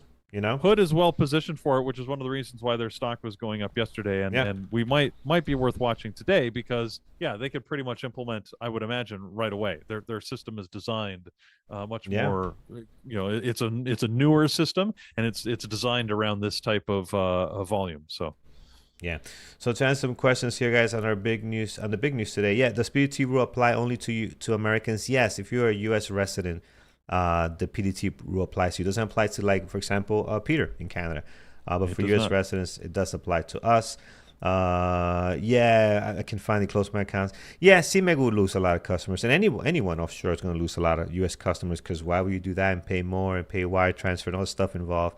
A lot of people are just going to be moving over to U.S. Well, brokers. But or remember, it's not there yet. It's not there yet. right. Okay. It's not there yet. So, I mean, or it could just force them to be more competitive, right? You might see their rates change. So we'll see. oh yeah, for sure, for sure. So Right? let's see what happens. But the change is definitely coming. So good stuff for new traders. I wish I had this back in 2017, 2018. I'm telling you, you guys, man, starting to trade, you guys have it so good. You guys, kids have, these I days, sound, you don't I know sound how like an lucky old you man got it. now, but man, you You guys have it do. so good. You got communities like this one that are more established. You got funded accounts that you could trade a $12,000 account for $300. I mean, who does that? I wish I had that. You guys got it great, man. Good, good, good. And now PDT is going away. Awesome stuff. Yeah, I might sound a little jealous. I'm not, just happy for you in a very weird way, but I'm very happy for you guys. You guys got it great if you're starting out. So good stuff. All right, friends, let's get some levels in place. Here is Hood. Hood is having a great morning right now. It is up 7%, 3.8 million shares traded. High of the pre-market, my friend, is going to be 86.08. The low is going to be 82.07. Again, moving here, some news. I'm wondering if some of this news is also based on the PDT rule going away, right? They're going to get tons of new customers that are probably trading offshore right now. And aside from that, they might just get even more transactions. Like, there might be some traders now that are just sticking to that three rule, like the restrictions of how much they can trade, and now it's just going to allow them to do more trades, right? So it's not all about switching accounts over; it's opening up traders to be able to trade more. So maybe that could be a thing too. 895.90 is going to be a good one up there as well, towards the bottom. Highs and lows for the last 2 trading days. Here's a MU. What a blockbuster day it had yesterday. 468. 450.68 is the low of the pre-market. The highs all the way up around 458.74, and then we're surrounded by the highs and lows of the last 2 trading days. Previous day close, all-time highs is somewhere in here, 471ish or so. So all-time highs very close to that yesterday. Pulling back a little bit from that today. We'll see how it goes. We're gonna mark down also here 440.78 is a good one, and once you do that, highs and lows for the last 2 trading days towards the bottom there. And then the last one on my list is QBTS. Again, I don't have a whole lot on here. QBTS this morning, we are high of the pre-market sitting at a 19, so we'll slam one there. The low of the pre-market sitting at 1801, sorry, 1761, so it's a little bit lower, more in this area here. And then below that, highs and lows for the last 2 trading days, and above that, on the daily, some really nice levels. We haven't looked at QBTS in a while, guys. 1955, and also we do have 2015. That is my watches for today. I'm going to ask some more. I'm probably going to look at Tesla, NVDA, and some other ones on here. But for right now, that is what I'm going to be focusing on today. Peter, what is our team watching this morning? Oh, Peter left. It's just a rocket in here. Peter was a good man. We like Peter. All right. All right, friends, so that's it for me. I'll take a look here as Peter comes back. We can actually take a look on what's going on in the chat room. I'll tell you what people are watching. Let's go right in here, go into our community. I see, okay, I see you're back, Peter. Was asking what is our team watching today? Oh, yes, I'm back. Let's see. Well, let me find out. Our team has starting to get their list in, and Brian, trading live with Andrew. Brian's going to be watching Tesla, NVIDIA, PLTR, Hood, and Oklo. Actually, we didn't really talk about Oklo. It was in the move yesterday. I don't know about today, but we'll see. Let's Let's see. Andrew is going to be watching the quantum sector. He likes RGTI and QBTS. He's also going to be watching Hood, Oklo, and NVIDIA. Mike is going to be watching Hood and Micron, also keeping an eye on the scanners, as he always does. Eamon's looking for a potential long on Tesla. Jared is going to be watching CAR. Now, Carlos, we mentioned CAR a couple of days ago. I haven't really talked about it. It had that big move higher, so we'll see what happens with that. He's also watching Hood and CoreWeave, CRWV. He's also going to be says he's going to be watching Bird. Why not? Bird is the word. He's going to keep an eye on Bird as a low float, and then some quantum stocks, an IonQ and QBTS. I'm thinking I should put maybe some more of these quantum stocks on my list just to keep an eye. Everybody seems to be going there today. Last but not least, my list. I said I think now I'll put QBTS on my list. I'm going to be watching Hood. I'm going to be watching CoreWeave and Micron, NVIDIA, and Tesla. So some of the usuals for me. And we'll see. I don't think Hood is actually going to give us a great movement today, but I'm prepared to be wrong. So if I am, then we'll take advantage of that, hopefully. So here's what we got. We got about 4 minutes to the market open. Guys, I don't have anything that's, hugely setting up for me. Like I don't see any obvious open trades, and I have not done well at the open the last 2 days. So I'm going to try. I said yesterday I was going to be more careful at the open, and I wasn't. And I lost money on Tesla right at the open, and then I had to make it back with my later in the day trade. So let's see if we can do it better today, where we just won't take any trades right at the open and then have some good trades a little bit later that are all gravy. That would be nice, right? I want gravy on gravy today. That's what I'm gravy on gravy. That's my meal plan. Gravy on man. gravy. I like that. Gravy on gravy. Reminds me of yesterday's oil situation. That was funny, and it kept going. It kept going even after I was done. I got a let me see if I can show you guys here. And this made me laugh. I had a good time with this one. Let's see here if I could bring this up. I should actually hide his name.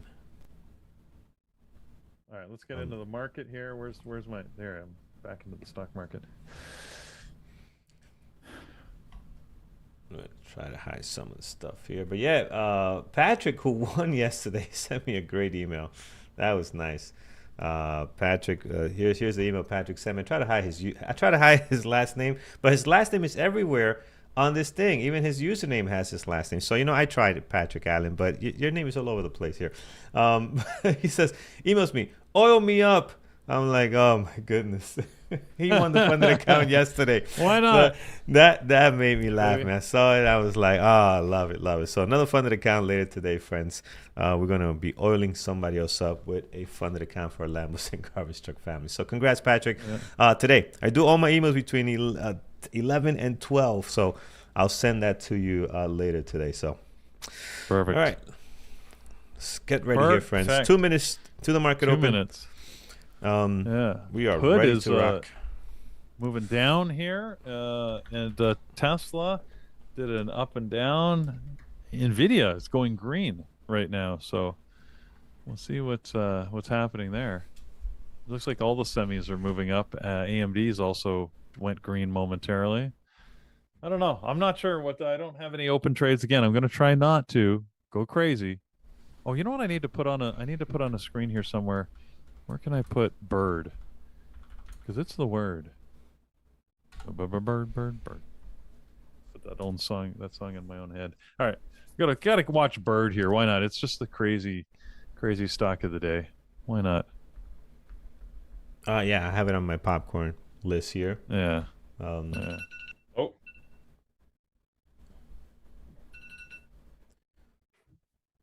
right, ladies and gents. You got my 1 minute alarm. Okay, let's get ready. I believe it feels like my almost always agreed. What happened? NVIDIA, like it was moving really fast, and then it felt like the screen was frozen. But it's which one? It's not. NVIDIA.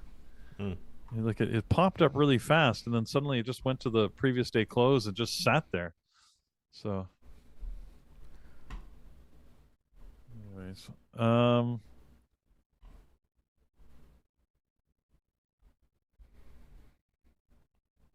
all right, 10 seconds. See what bird does here. If it's going to continue to push up towards that pre-market high or slam down. Here comes the bell, friends. All right, opening bell. Oh, Here we why did go. everything freeze like Whoa, that for a second? look at Tesla.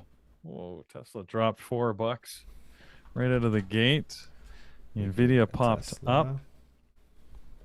Ooh, but oh, you know what? And I Mm. forgot to do it again. Damn it. Market Atlas. I need that Market Atlas. Gives me important data.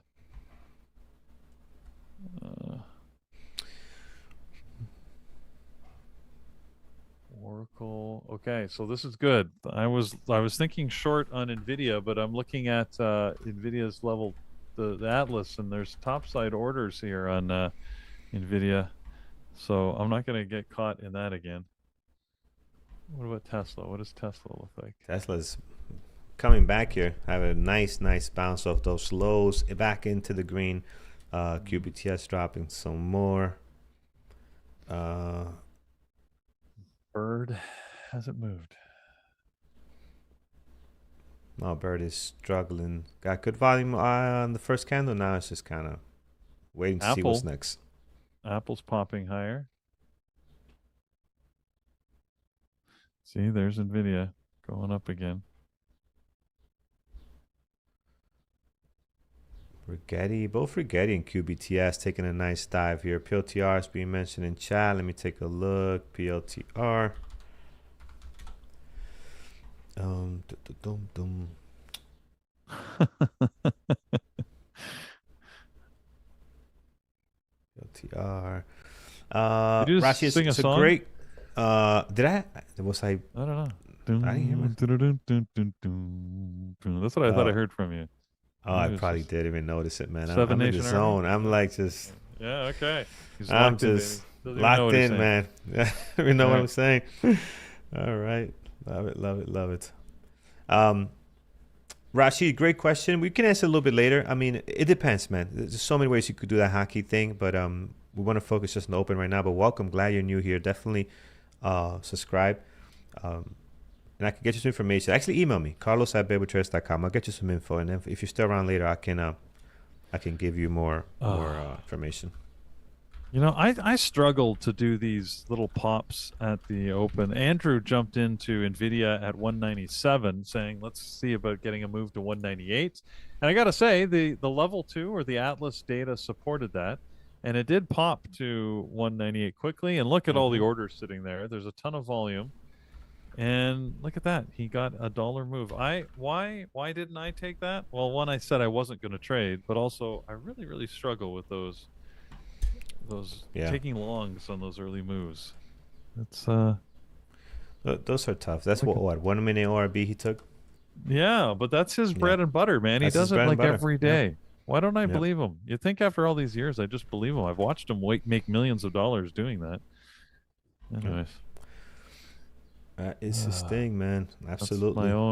It's my own foolishness.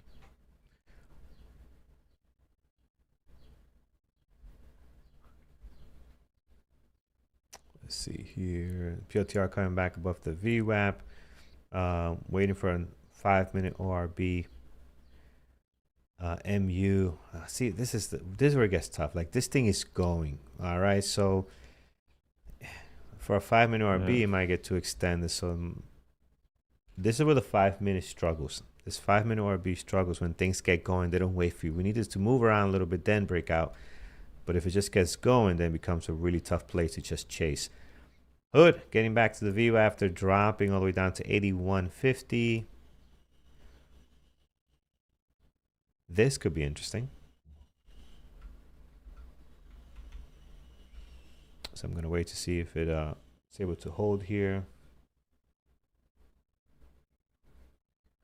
Bird hasn't done much. No. Again, this is why you got to be careful in these low floats. We've seen it so many times where they have great pre-market action, and then once the market opens, right? They either slowly leak down or just do nothing. Now, that being said, it could sit here for a while and then pop higher. Like, anything's on the table. These low floats, that's part of the problem. Anything's possible. Oh my God, look at NVIDIA. Like, there you go. There was the beautiful move of the morning. That's not trading well. NVDA gone.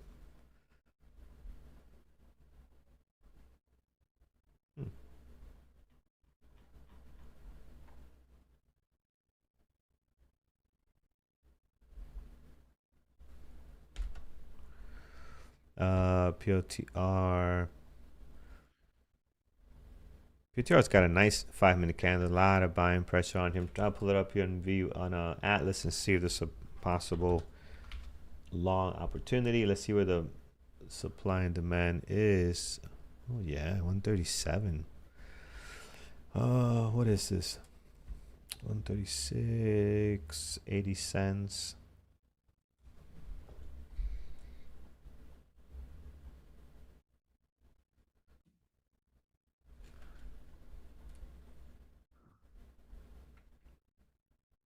All right, I'm gonna try this. See, so I'm long PLTR, 5-minute ORB here. Not the best 5-minute candle, very small body, but let's see if we get the break to the high of the day. Atlas looks good, not great, but looks better to the upside. So I'm hopefully that can hold this thing higher and get up to the high of the day, which is 137.39. And we do have some orders up there as well. So let's see if we get the breakout here. Again, not a lot of orders. We look at Atlas, it's not great. 138 has tons of orders though. 138 has a lot. So let's see. Stop just below the VWAP on this one. MU coming back as well. Hood rejecting VWAP. Wow, Bird took off, guys. Halted here at 842. Yep. So did get the move higher. Very, very nice. All right, let's see. PLTR, you're in at 135.50. That is a great entry. That is. So you got in here for the bounce, or you got in off the bounce here. Very nice. That is an awesome entry. All right, let's see. 138 keeps building, so I'm wanting to get up here if we can. Just going sideways right now. So let's see if 138 can hold. 137.50. Let's see. Doesn't look great at the moment. Volume is not ideal. Let's see what it does. NVIDIA bouncing off the 9 moving average, so another chance for people to get in if you have a strategy there to go long. I don't have that strategy, so unfortunately can't jump on that. Yeah. PLTR pulling back a bit here. Tesla. Street, I'll take a look. What do we use to trade? So we are using Dash Trader Pro with Interactive Brokers as our broker, but you could use all kinds of stuff. You could use Interactive Broker. Some people are using Schwab, no commissions. I gotta look into that. Paris uses Schwab with Dash Trader Pro and no commissions. So I mean, commissions are low, so it doesn't matter. But hey, if you could save, why not? If you could save, why not? And I already have a Schwab account, so I'm gonna slow look into that. All right, we're getting the move here. Andrew, NVIDIA 196. Brian, NVIDIA 197.50. These guys are both doing well with NVIDIA here. Bird is still stuck. PLTR is moving for us, friends. See if we get 138. Our Atlas looking much better now. Bird is halted. It's another 2 minutes before it reopens.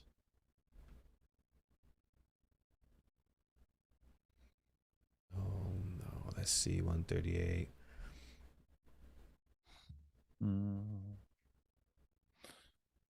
Okay. NVIDIA coming back to the VWAP.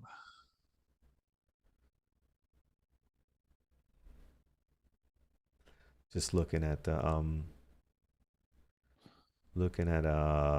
Atlas, can we continue to break higher? I mean, Atlas is telling me to be patient here.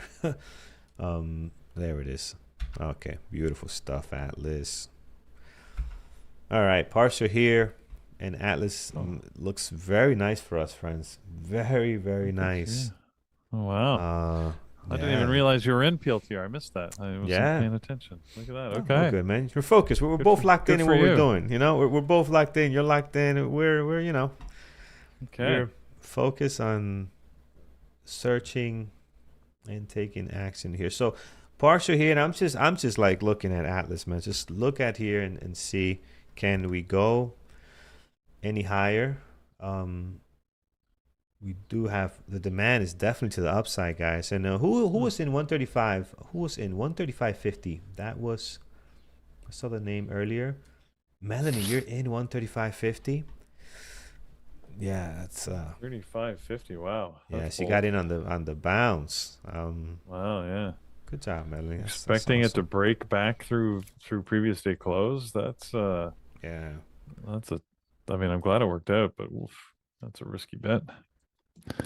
Yeah. Let's see here.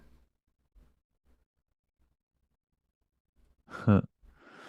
Yeah, Martin, we were talking about that earlier. It's all right. Bird is about to reopen here in about 15 seconds. So it's the first halt of the day. So it should just be a 5-minute volatility halt. Should be reopening in 3, 2, 1 right now. There you go. Just reopened right on schedule. So let's see if Bird goes higher or drops. If it goes higher, that's a good sign. If it drops, it could be that the fund's over. So it looks like it's pushing higher. It's up through 9. Look at this. Wow. Remember, this thing closed at $2.49 yesterday. That's crazy. Right? So look at that. The fact that it's $9, it's 4 times. It's almost Yeah. 4 times its previous day closing price. So let's see if we can hold this. That is a nuts. beautiful What's thing. Let's see.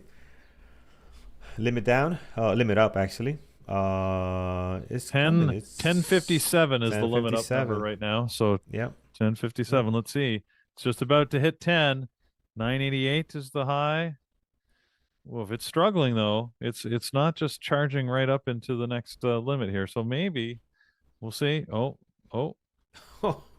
man, what? Who's in this, guys? I want to live through you. 1098. 1098 is the new revised wow. number because every This minute is it fun. recalculates. Yeah. 1098 So now. look at that. And So if you're 4 wondering times, how we're seeing that, guys, right over here on level 2, you just scroll down and you can see the limit up, right? That's when the halts will hit, or limit down, right? So 1098 there.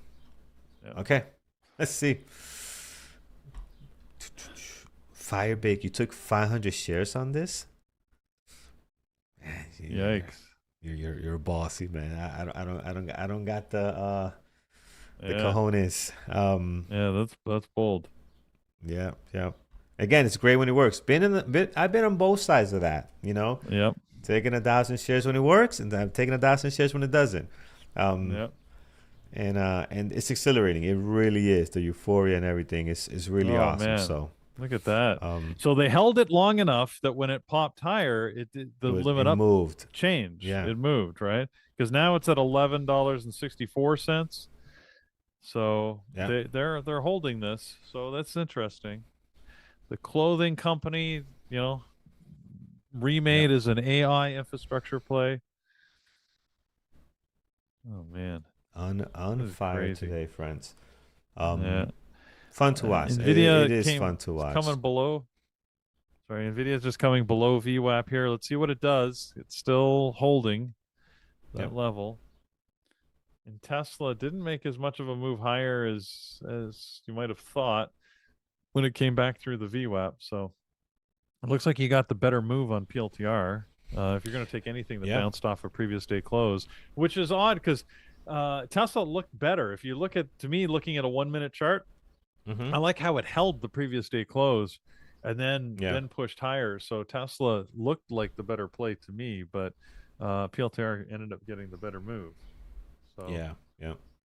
We did take a couple of parcels here, guys. So 2 parcels in already. I try to it was stuck here for a little bit. Try to get that 138.60ish, but it was just too tough, right? Kept slamming down. So took partials in already.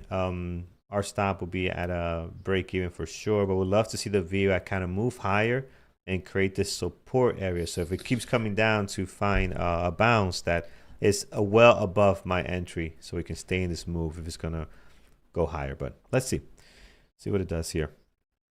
What do you think about Tesla breaking out? I had a nice engulfing. I know you mentioned this bounce here on the 1 minute, right? The bounce here, boom, boom. But on the bigger picture, the 5 minute has a nice engulfing too, man. Anywhere in here could be a good long, if it can get the breakout. So that will still be a 5 minute RB. That's kind of getting away from you a little bit now. Yeah, I don't think you want to chase it here, but no, yes, not if it here. breaks It's gotta higher, be it breaks to lower. a new Yeah. high, and you got in, like if you got in around 366, 60, 70, Yeah, then you yeah, then you this have a area here. decent risk to reward. But yeah, still, it's a little iffy right now with how much Tesla can move. The bird has calmed down here, settled on the wire. All right, guys. Eyes on PLTR is going higher. I got my market atlas. I don't think I like the white as much as the dark theme. Here's the market atlas in white.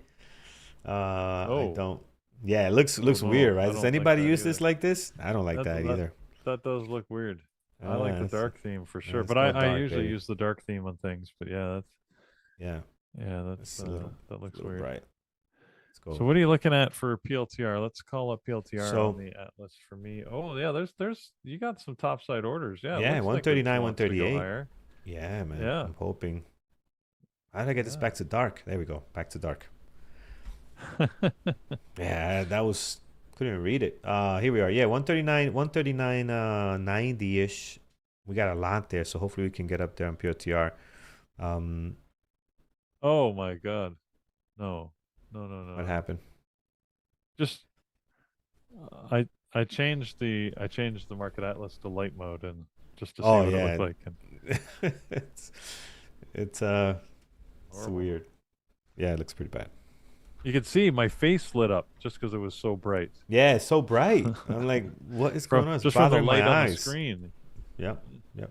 Yeah. It's like the light. Don't go towards the Mm-hmm. light. Uh, All right. oh, I'm still looking for my first trade of the day. Carlos is happy sitting in PLTR, and it's a yes, good trade. yes. Yeah. NVIDIA, probably I should have taken that long right early on, but I said I was going to wait, so be it. I'm going to wait. Maybe now I've got to wait for another hour before I find a trade. That's could be what fate has in store for me. Apple had initial move higher. Now it's red again, pushing back towards the open price.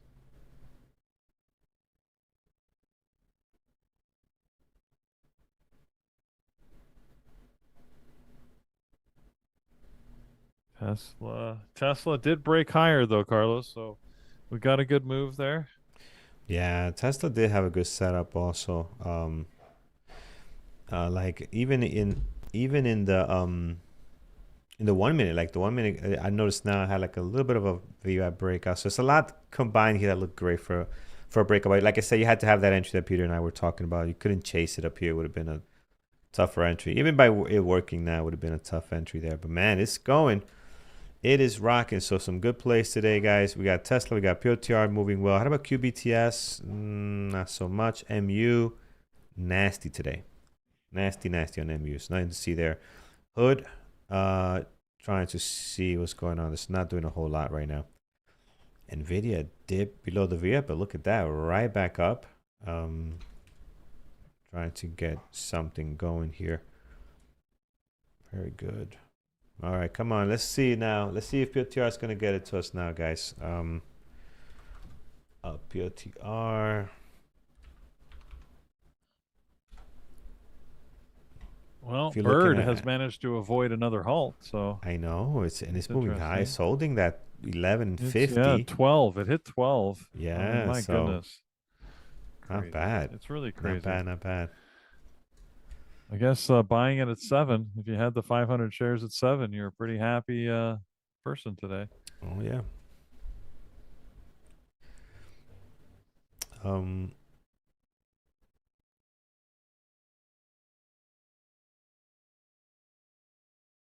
All right, come on, PLTR. Let's break that high. Give us something here. There's a few of us waiting for this here in chat. Give us what we need. Um.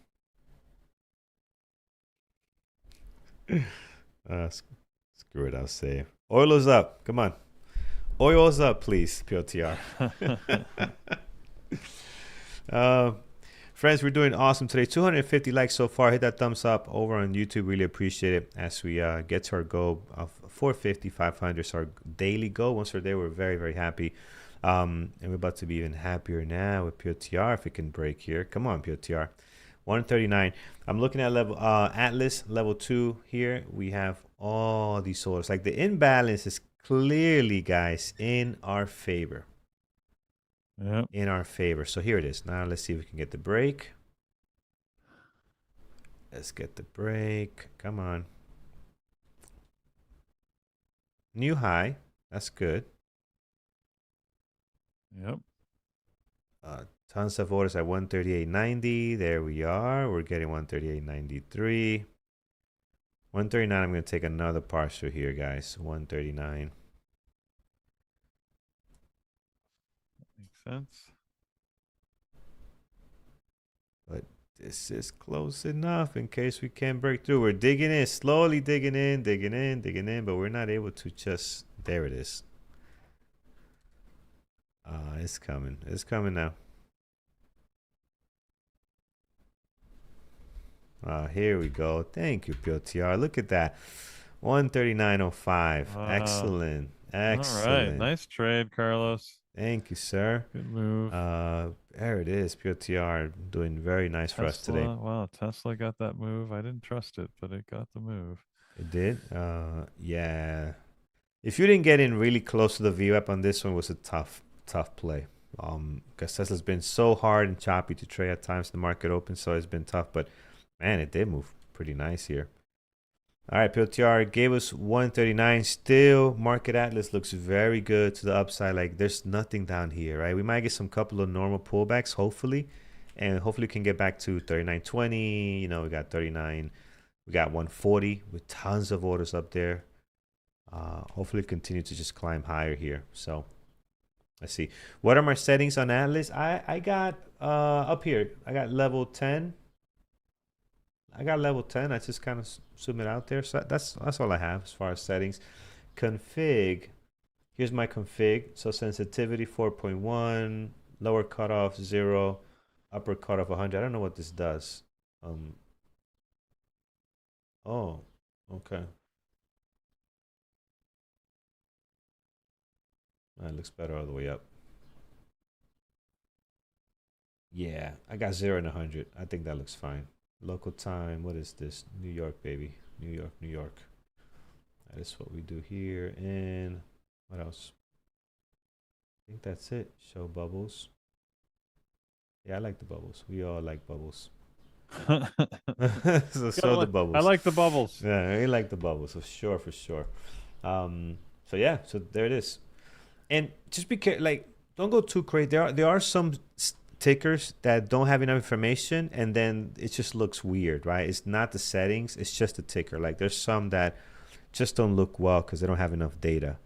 Yeah. But this one, like PLTR, the MUs, the Teslas, the Apples, they look awesome because they have a lot of data and volume on here. So which one's this one? Let me reset. I messed it up with all the back and forth I'm doing with the settings. Let me refresh. There we are. All right, so 3 partials on PLTR, struggling to continue to head higher on PLTR.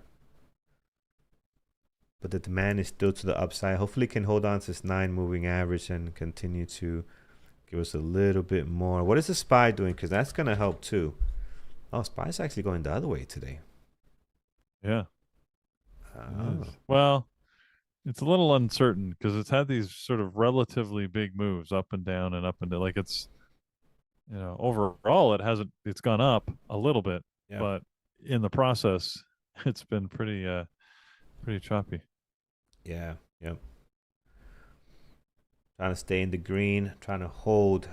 Here's what we're looking at: trying to hold above the previous day close. Trying to stay in the green. Bird is still maintaining. Maintaining his higher move here of 358%, and yeah, doing some stuff.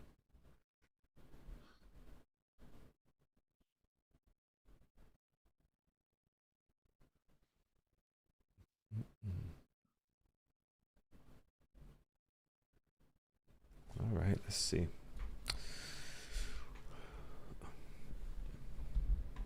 Thank you guys. Yep. Turned out to be a really nice trade on PLTR. Let's see if we can hold the VWAP here. So the VWAP is above our entry. Our stop is 137. We'll call it 137. Let's see. We got a lot happening well before that. So let's see if the VWAP can do its job and head us higher.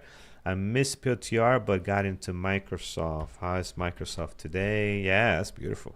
That's nice. That's Microsoft is very, very nice. So good job.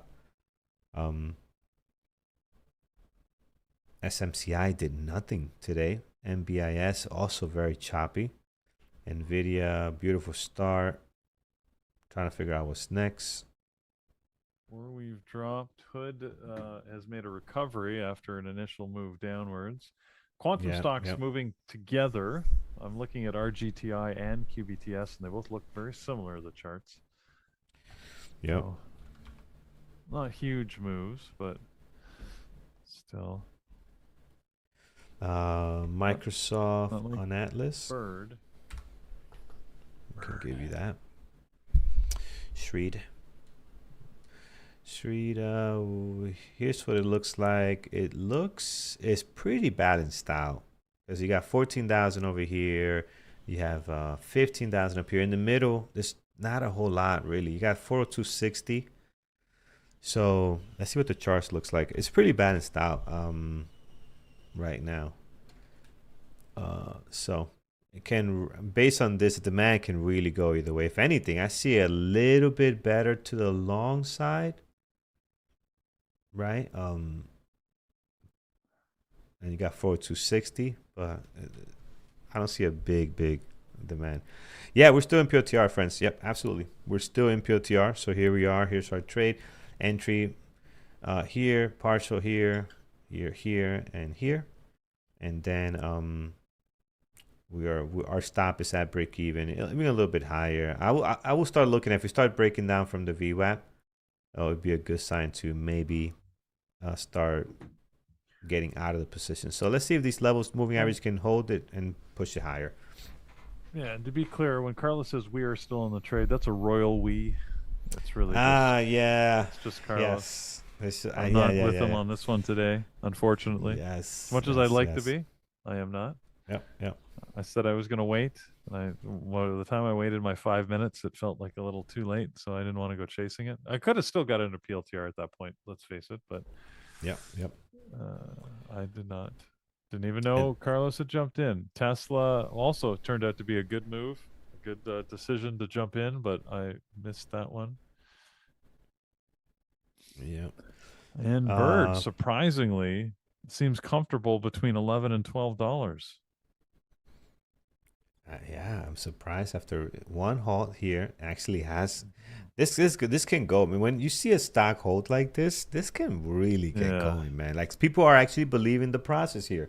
Usually we see the first one, maybe second one, then boom, back to where you came from. This is actually looking this is a very healthy consolidation. Not saying it's gonna break out and that you should jump in here, because these things are completely unpredictable. But this is trading very healthy as far as what we normally see from these lower flow stocks. So look at that. It's just very impressive. PLTR. So yeah, and I think Peter that we was engraved from corporate world. It was engraved in my head, man. It Was was anything good, it was we. Anything bad, it was me, right? And that's kind of like the approach we had, and my it? employees they love that, because you take them with you when we do something great, and when we do something bad, like no, that was me, my team. Like I was not dumb. So I learned that from a mentor. I had a good mentor in my early company days. Bob Nathan. I wonder if he's still around. Oh, Bob Nathan. Good guy. All right, let's see here. See what we have. All right, not looking good. We're losing some of it at the moment. Bird is the next NVIDIA. Come on, man. Bird is the next NVIDIA? No. No. I mean, hey, you never know. NVIDIA started making chips for Sega Genesis. If you guys remember that. Microsoft gave them their big break. Guys are about to go bankrupt.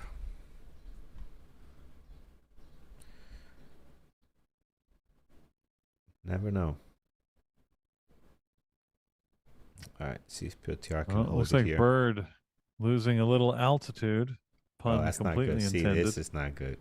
Yeah, if you start losing here, then any minute you could get the boom, the big flush, right? If you start losing hold, they're bailing quickly. So let's see.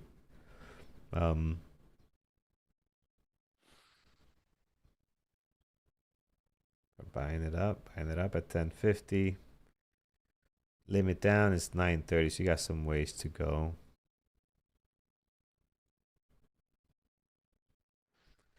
MU drop. Who's the bird company? The new bird company. All Birds is their name. Allbirds.com. Google it. Yeah. You can see if you haven't been paying attention. Yeah. Or just joined. It's the stock of the day. Yep. It's the stock of the day. Yeah, if you just joined. So yeah, Bird is a company called Allbirds, which is the clothing store, which are rebranding themselves as an AI infrastructure provider. So, sign of the bubble.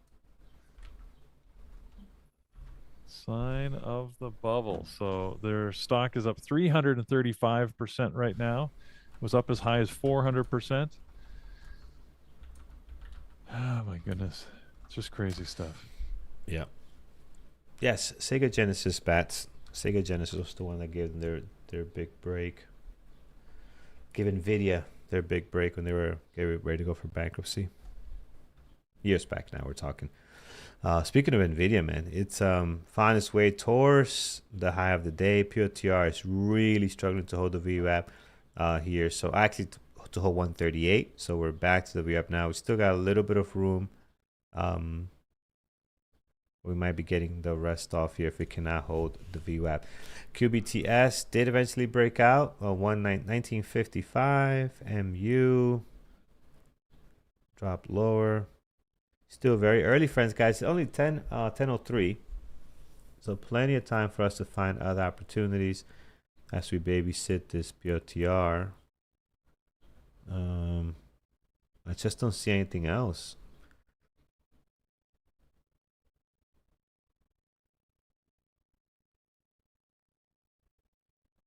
PLTR could be a good VWAP breakdown. If it does break down from the VWAP, it could be a good VWAP breakdown to the previous day close, maybe.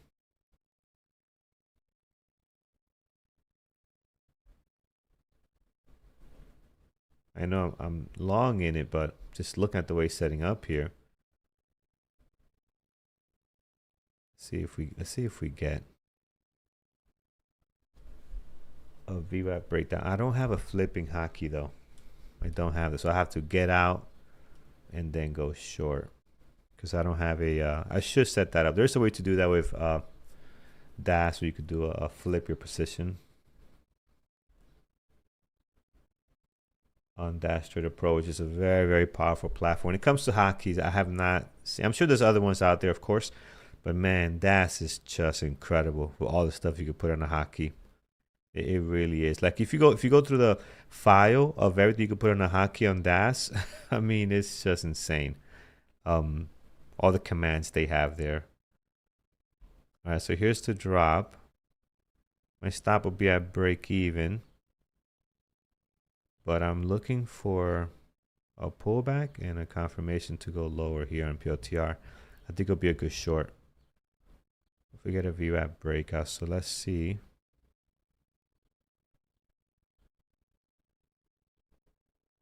Let's see if we get the pullback.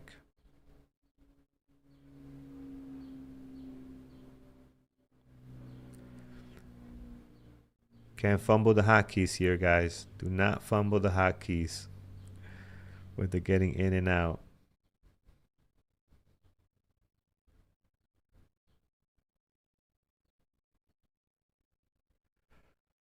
Let's see.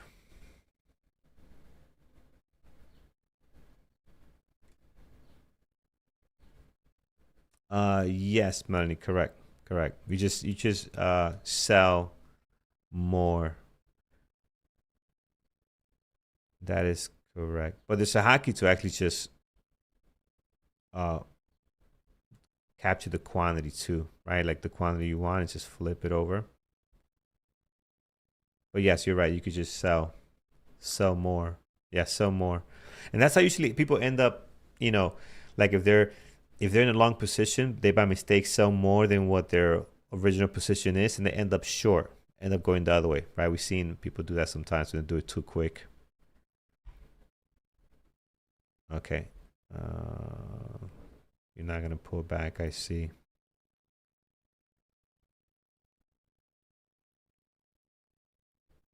Like it's not a clean VWAP breakdown. We didn't get a good pullback.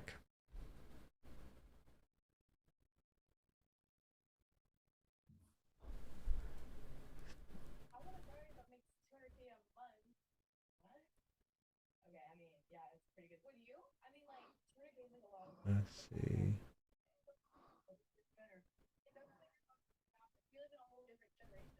Peter, what are you watching? Housewife? What are you doing? Peter's watching Housewife in the back. Let's see here. What do we have? Yeah, it's not pulling back. I think it's gonna drop, but we're not. I want to see that like a boom and boom, but it's not giving it to us, guys.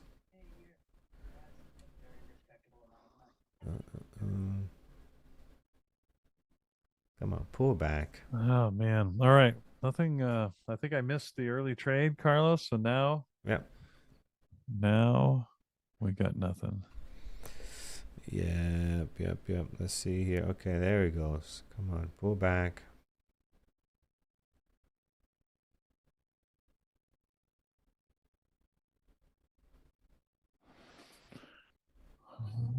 Oh, Tesla. Tesla really had a great run, man.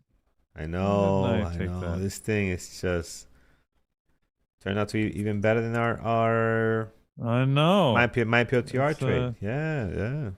Slow and steady, I guess. That was not. That's not normally how I think of Tesla. Definitely not. Definitely not the way it normally trades here. All right, so I think this is it, guys. I think this is it on PLTR. I'm gonna hop out of it. All right, so we'll sell everything here, and I am going to go short. All right, so I'm short PLTR. And stop loss 137.80-ish. Right, somewhere here, 137.80-ish. I think it's a good stop. Slightly above the VWAP. And let's see if we can get to the previous day close. That would be awesome. So we went long, partial. I went long, partial. And then we got the rest out here, and we also just went short. And I'm looking at my position, make sure we did this correctly, and we did. Nothing funky there.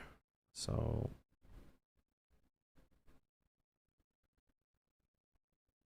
All right, let's see.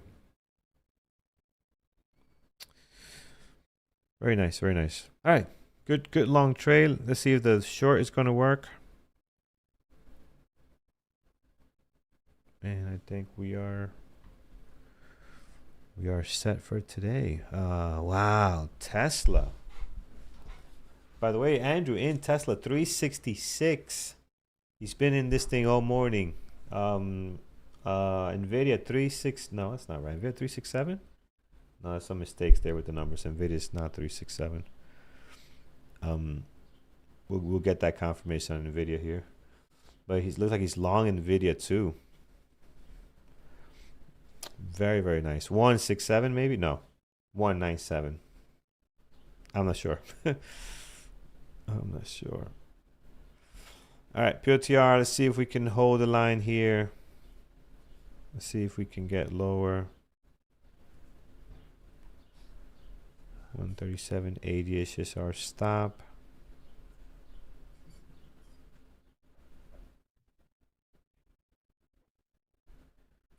We took it for a VWAP breakdown. Not the cleanest VWAP breakdown. Would have loved a deeper pullback, but it looked like it was not going to set up like that.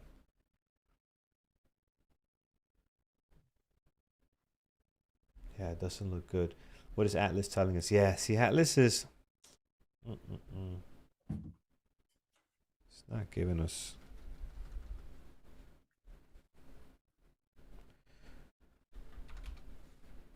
Great. Oh my goodness, slow morning for me. I'll have to watch as things hit their limits here. See if I can get some opportunity at that point. Tesla obviously looking good for a reversal at some point. Not yet though. Core weave looking good on the downside now, but again, not yet. I want to see something on PLTR. I'm a little bit past my stop. Will this show up on the? See what we got here. Oh yeah, I've got a book. Yeah, PLTR is going to go higher. It is so bullish still on Atlas, so I got to get out of it. Did you stay in? Did you stay in? Yeah, I'm still short, man. Atlas is. It's half and half, man. Like, I don't want to accept the loss here. I'm just a couple of cents away from it, about 20 cents.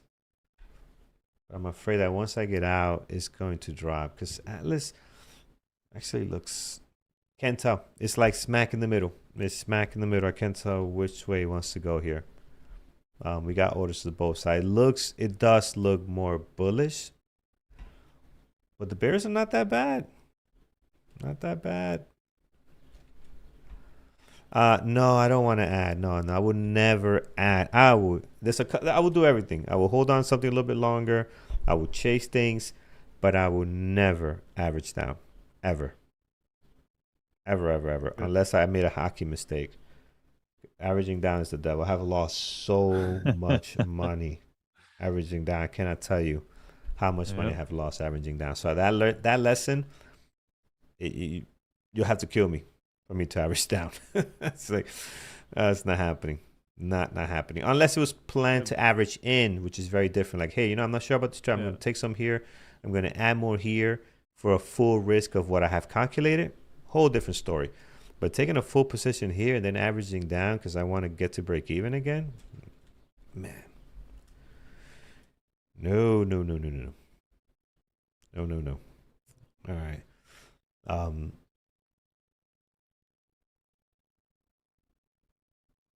Yeah, I have to get out. We're back on my stop again, so we did get a little of a break there, but I feel it. I don't want to try on feelings. Feelings didn't work out yesterday. Today the plan worked out the way it was supposed to. Feelings did not work out great. Speaking of psychology and feelings, guys, tonight Mike is going to be talking about why people do not follow their plan. So he has a webinar tonight at 8. On our Wednesday, Psychology Wednesday, so make sure you check it out. Mike has a lot. We don't talk a lot about Mike and the stuff he has put together for the community, but he has a ton of stuff, guys. He has his book out on Amazon. Check that out. That's going to improve your trading. And in our education center, Mike has done a lot of these psychology videos to get you started. So definitely check it out if you're part of BBT over in psychology, our education center. Go to the psychology module. You can see some real good Wow. material he has put together Wow, for you wow, guys. So wow. take advantage of Look at that. Tesla go. Yeah, Tesla 355. go. It's on fire, man. They're turning the corner. They found something and they're just turning the corner. Um,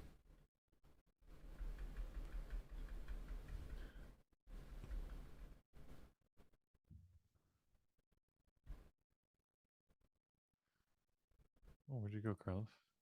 I'm right here. Oh, What there he happened? is. Okay. Yeah, So are you still hanging on short on PLTR? I'm Because still it's, hanging out short, man. We're right here with like 10 cents yeah, off our stop. yeah, yeah, it doesn't But look good. yeah, it doesn't look good. Come I'm gonna on, pull it. I'm get gonna get back out. down there for Carlos. It's gonna do it once I get out. I already feel it. It's got me. They got me, man. They got me. As soon as I get out here, it's going to drop like it's hot. I already know it. But it can go either way. Realistically, you can see here, level 2 is just it's pegged. Wow, It's pegged both Apple. ways. Wow, look at Apple. Apple's pushing higher. Microsoft higher. Yeah, unfortunately, the market is moving higher on you, Carlos, pushing everything Yeah. with it. Yep. Jeez, Tesla. I can't believe how well Tesla moved. That's very unusual for Tesla. Very unusual.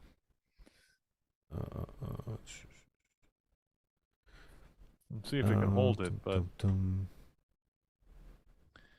dum. 376. What the heck? That is yeah.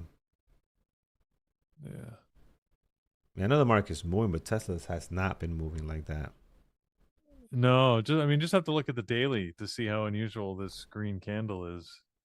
It's Tesla Yeah. hasn't moved this strongly in a while. So yeah, great trade on Tesla. I guess I should have taken it. Oh well. Oh man. Don't do this to me. Don't make me get out and go red. Exactly what's gonna happen. Uh,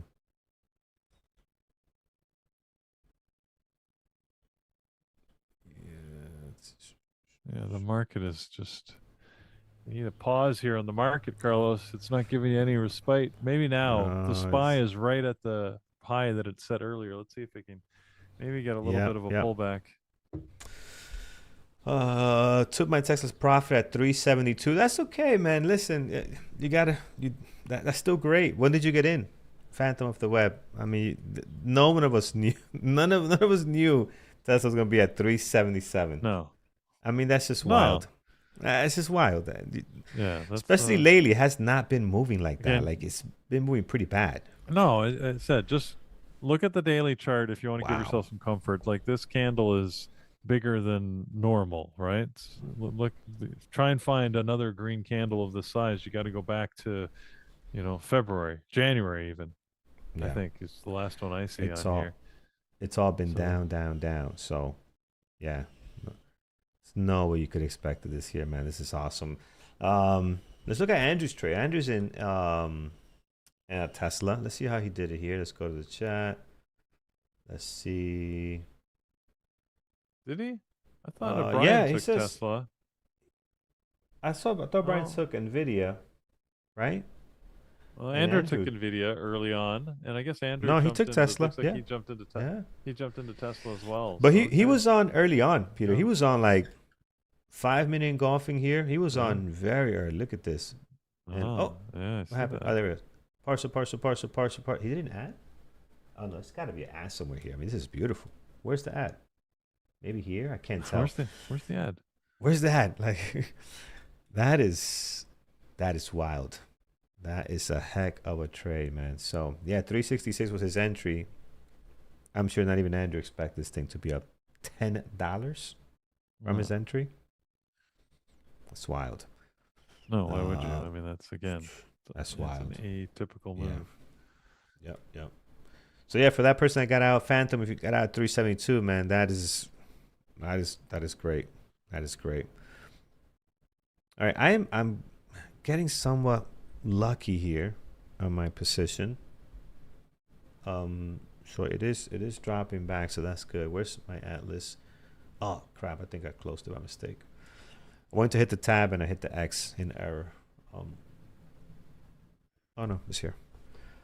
So I think I'm getting lucky on PLTR. So we're dropping back below the VWAP on my short. So again, we traded it long. We did well there. Now we're short here, and there's just tons of orders down here. So I'm hoping that but it's both. It's very balanced out. Like it can really go either way. So we're really getting lucky here because the signals are all looking.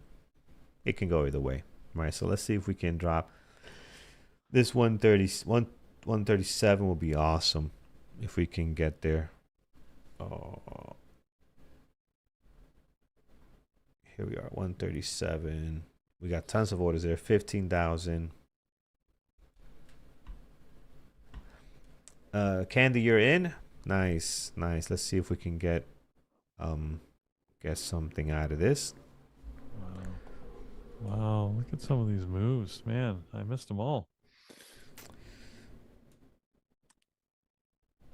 QBTS breaking out. MU was a great short. I mean, we've been looking at stuff long for the most part, but MU was a nice short. Actually, did fall into the process here. Because lots of prop firms shoot for 2 to 1 or 3 to 1 return on their trades, right? So risk 1 to get 2 or 3. Very few traders do the big home run thing. So if your rules are to get out at a certain return, and your trading system is more important than a big win. Yeah. So I don't usually get big wins, man. PLTR, and I partial a lot. So even though the bigger move might be like 4R, it'll come down to like 2.5, right? You know what I'm saying? Like it because of the partialing as far as what I'm risking to returning. So I don't have big returns. Like we're not doing 5R returns average. No, we're not getting that. I think anyone can get, if you can get 2 to 3Rs on a regular basis, depending on your trading style, I think you'll be all right. So I agree with you. I think a lot more traders are within that 2 to 3Rs, 4Rs if you're really lucky. Not lucky if your system and setup is meant for that, right? And then you got to combine that with the win rate. Like, what is the win rate too, right? So for example, I know some traders that are risking 1 and they're making like 4 or 5 on their trades, right? But their win rate, it's a little bit lower because they're taking a lot of hits because they're all or nothing type trades, right? They're not partialing. So when they do partial, they'll get that 4 to 5 return, but their win rate's a little bit lower because they're losing more than what they're winning. But again, the numbers add up and they're still profitable, right? They still make it work where they're profitable. Yeah. So it depends on your trades. I mean, yesterday, that good trade on Oracle that we had, that's one of the reasons why I hold it all day. Yeah. And it depends how you count it. Calculating that R can be tough when you do ads and things like that. But but I mean, I got 5. I earned. I got an achieved 5R on that yesterday. So it's a good trade. It made up for the 2 losses, and then I had sort of a 3R bonus on top of it. So what's an R? So an R is a risk to reward, right? So we call it a risk to reward. So you're gonna hear the terminology. What's your R to R? Meaning how much you're risking, what's the reward? Risking 1, which could be, for easy math, would do 100, right? It could be $100, and then you're, on the other hand, if you say my reward's 3 R's, that means you're making 300, right? So it depends on your the numbers doesn't matter, dollar amount. What matters is how many R's you're risking. So for example here, and I know Peter's got tight R's. Peter's R's are like here, right? So stop loss is very tight. So in essence, if you look at the big picture, this is like a 10R trade for Peter. If he would have held everything and came down here, maybe more. Right? But because since we're partialing, the average R is going to be less. Let's call it 5 for easy math, right? But the move itself was a 10R move, right? I do the same thing. I partial a lot. So what's going to happen is Peter does a breakout even a lot. I do breakout even. So our win rate might be a little bit higher, but it's because we partial and breakout even. So the actual numbers will be a little bit higher as far as win rate, but the R's will be a little bit lower because we do partial. So you got to find a good balance. There's no right or wrong. I always tell people, well, you should hold it all the way, and eventually this will cover all the losers, and it might. But there's something about psychology and mindset, right? I can do this style of trading consistently on a regular basis and be very comfortable doing it. The all or nothing doesn't work for me. Some people might feel different. So you got to find what works for you, stick to it.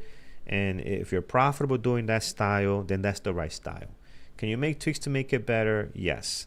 But is it going to affect your mindset? And we're going to be able to do it on a regular basis? More important than the actual setup itself, right? I'm not sure if that makes sense. We talk a lot about that in our community. And you got to find what works for you. You really do have to find what works for you, right? I think that's the most important thing.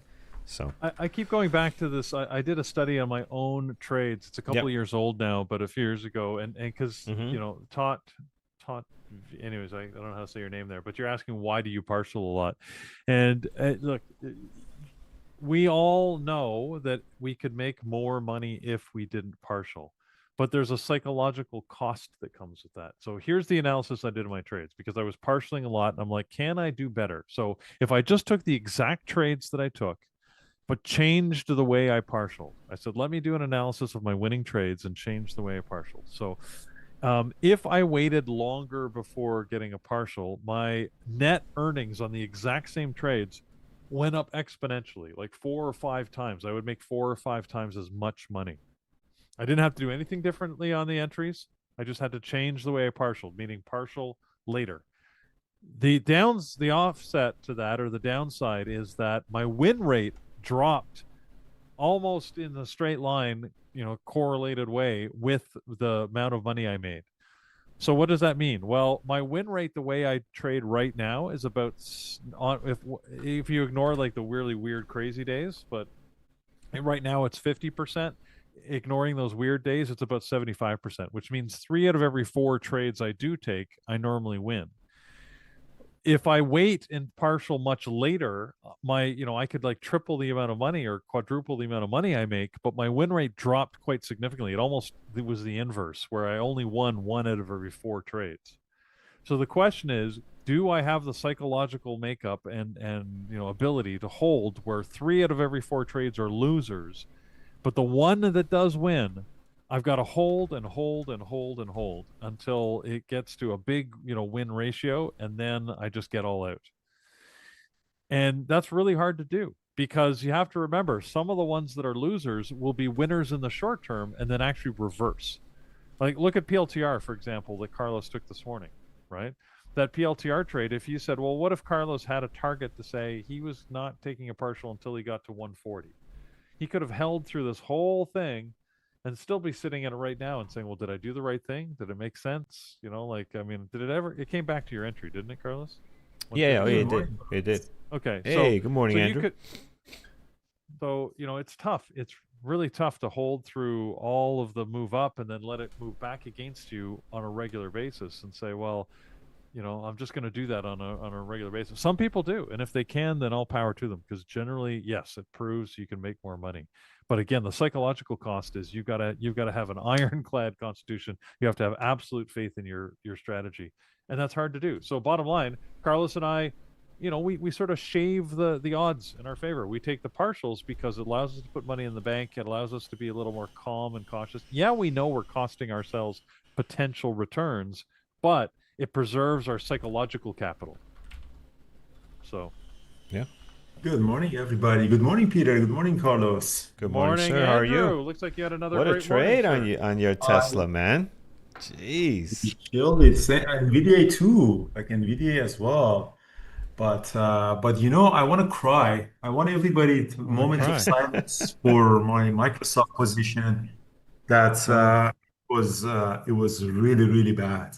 Like, Microsoft, I got assigned 10,000 shares of Microsoft, and it was really bad. And the war was going on, and I said to myself, "Oh, you know what? Now I'm holding it, and I'm selling covered calls on it." So I went for just 1 week until today, Friday, next Friday. I sold covered calls at 380 on it. You see the position, and in the last 3 days, Microsoft has reaped like 10%.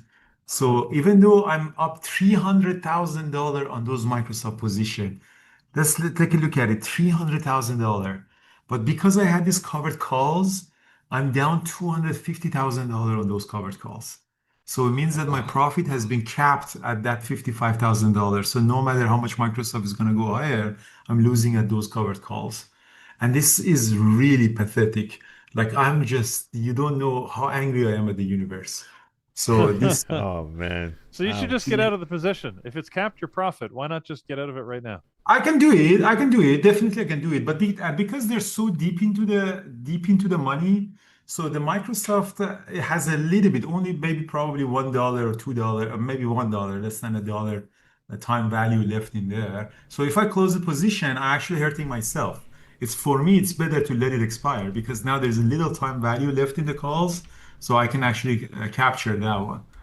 But it's only a few $1,000s, so I let it to expire. But it's just watching this pain of your capped at discovered calls, and that's the problem.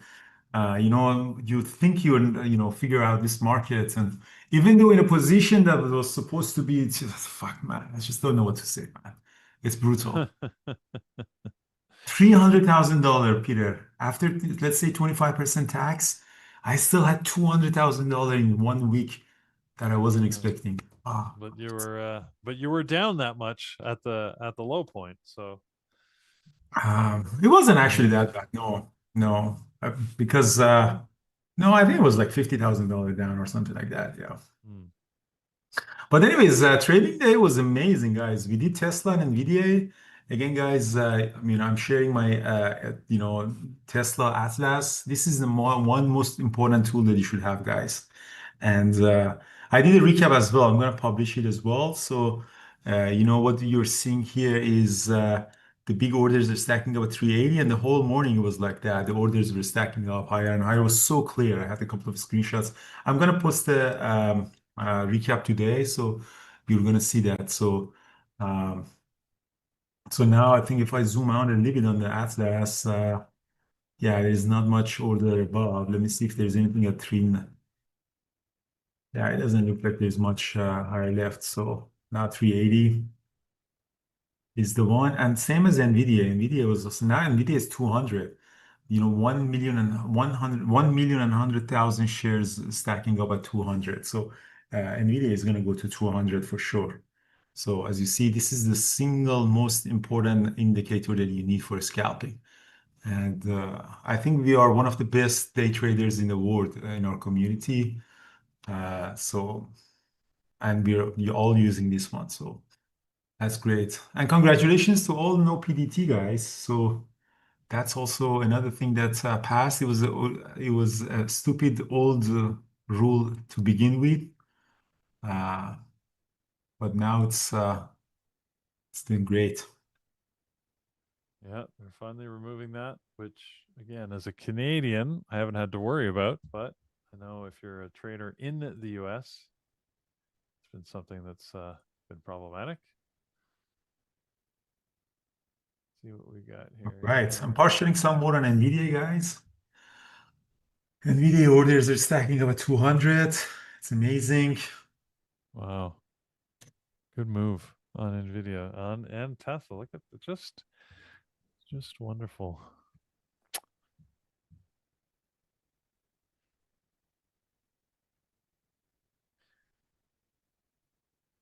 So Andrew, in non-stock related news, I got my daughter presented me with my wife and I with this yesterday. What is it? This is a copy of her the bound and printed copy of her PhD Ah, dissertation. A must read for everybody. In vitro investigations of conventional versus robotic assisted total knee arthroplasty. Very exciting read.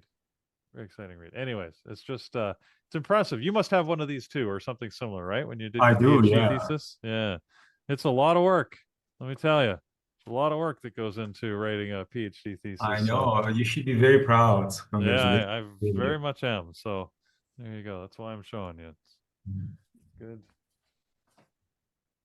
proof. Proof of work. So there you go. Yep. Nice proof. We believe you, Peter. You didn't have to show this one. We believed you. You didn't have to show uh, proof. uh, you know, I'm never sure. You never know. Nice. How many people are in the YouTube right now? We're seeing 864. Thanks, guys. Just come Oh and my join us in God. BBT. Don't be Bert, cheap. Come, sign up that $39. I promise it's worth it. If you would have taken this trade with us in the chat room, you would have made it for 1 year membership. Come on.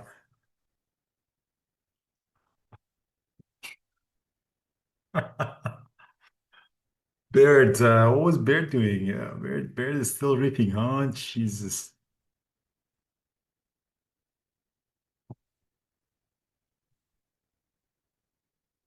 Baird is crazy.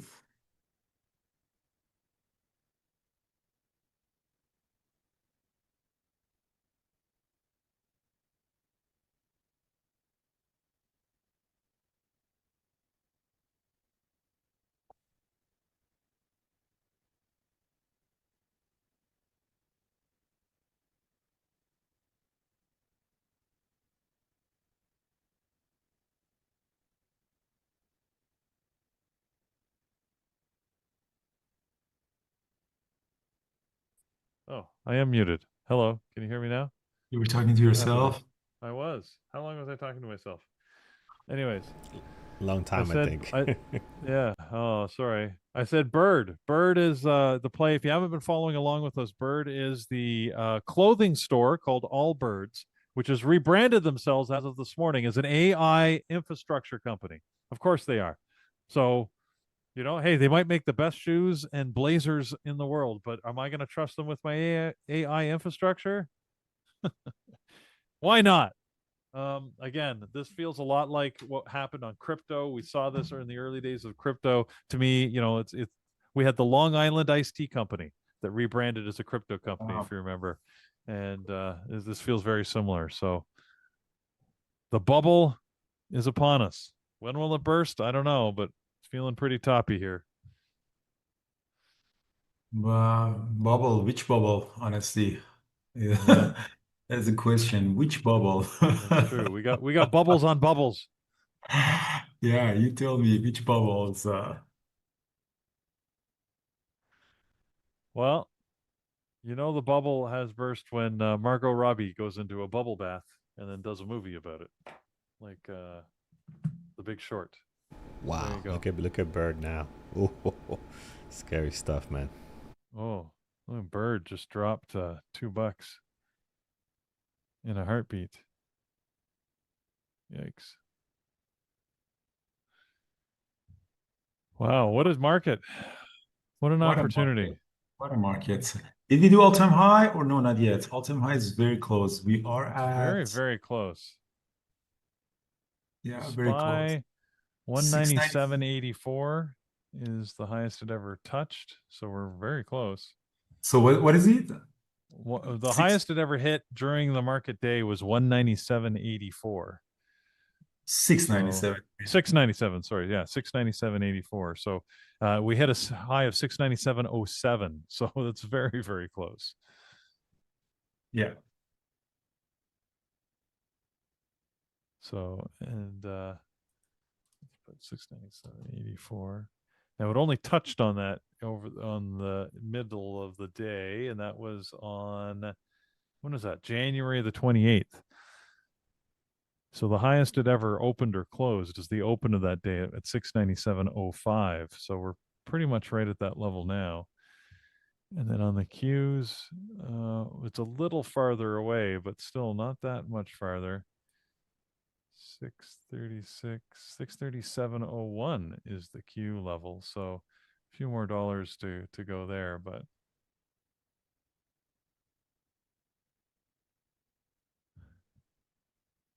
I'm gonna mark these levels here because yeah, look at this. I mean, we're essentially in all-time high territory. Look at this, guys. Crazy, crazy markets.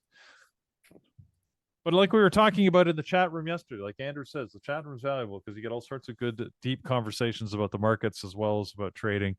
Where's money going to go? Like if you had a couple $1 billion, where are you going to put it? I mean, people aren't, you're not going to invest in real estate, not now, not with the relative returns and the costs of that. Yeah. You're not, bonds aren't as attractive as they used to be. Yeah, I mean that's a big question. I think there's trillions of dollars sitting on the sideline and the people don't know where to buy. And Yeah. Yeah. That's the thing. That's why some companies like Microsoft, which is a $3 trillion company, rips like this in matter of a few days. Like people are rushing to buy back into the companies that they were undervalued. So Microsoft definitely was undervalued compared to the rest of S&P 500. So, and the average of S&P 500 was like trading almost 30-40% below the average of S&P 500. That means that there's a buying opportunity if you want to come in there. And this is a huge squeeze on Microsoft. So it's not for no reason. Like there's people are rushing to buy into Microsoft because that's one of the good deals available in the market. Yeah. I mean, if you look at, so some two of the largest companies out there in the world, between Microsoft and NVIDIA alone, in the last 3 days, uh, they have added 7 billion 30. So they've added $1 trillion worth of market value just between those two companies alone. $1 trillion. Like that's pretty remarkable. Yeah, So. it's absolutely remarkable. Oh, here we go. Do you think AI is a bubble? That's a tough question to answer, Andrew, because I think there's a bubble in AI. I don't want to influence people's answer. We can let them answer here, but I mean, it's sort of like the internet. The internet was a bubble, but it doesn't mean the internet wasn't a valid and real thing, obviously, right? We don't call it even the internet anymore. It's just online. Yeah, that's a very good question about asking about what is a bubble and how do you want Yeah, to justify the bubble. yeah, So a lot of companies that they were AI related, those hypes were gone. Like you see, for example, the company like CRWV. So these are the companies that actually generate a lot of revenue and their demand on it. But yeah, the peak of their thing was 180, and now they're trading at $116. That's almost 70% drop in the name. So how much was the dot-com bubble crash? Was 80%. So back in 2001. So if this was a bubble, it would have been around this time, and now has been corrected significantly. So you can't really say a company like CRWV is trading in a bubble territory. So another company that you might say, for example, OKLO, which was definitely didn't have any revenue. So it was crazy around last year, end of 2025, and it was trading as high as $200, and now trading at $64. That's more than how much is it? That's more over 100% drop, like 125% drop. So that means that if this was a bubble, it has been already corrected, and now maybe it's slowly going back up. But I don't think compared to those levels, that has been a bubble. But never the indexes like S&P 500 and Qs they were trading like that pattern. Like S&P 500 was never, as you see here, S&P 500 in the last year or so has been trading in a range. And I wouldn't call S&P 500 a bubble because these companies are generating revenue. These companies have so much cash. There's a lot of buyback happening in there. They don't, and historically, I think S&P 500 are trading at around 25 right now, forward P ratio. So historically, they're not a bubble. Maybe they're in a more expensive range compared to the past, but they're not definitely in a bubble territory. But I think the bubble has been burst on a lot of names, and now the fundamentals are showing themselves, in the bubble. But what does AI does? AI it increases the productivity of the people. I don't think it's going to be a mass layoff the way that people are expecting in 2 years everybody would be laid off. I don't think so. I'm a small business owner and I haven't really fired anybody because of AI, but I'm expecting from my team on productivity. Like my graphic designer, my website, my developers are way more productive. So I'm expecting a faster development. Like Trading Terminal, the Market Atlas, we built it in 2 months. And it would have been impossible to build this tool so fast without use of AI. My developers are continuously adding codes that they want into ChatGPT, Cloud, Gemini, and we are also using Grok, which is the Elon Musk XAI company. And all the logics that they used to come up and the write and the logics is coming through the AI. Still is not in a stage that they say, hey, okay, this is my data, build, market atlas for me. It's not like that. but step by step they can help them that find these bugs, and it makes mistakes too.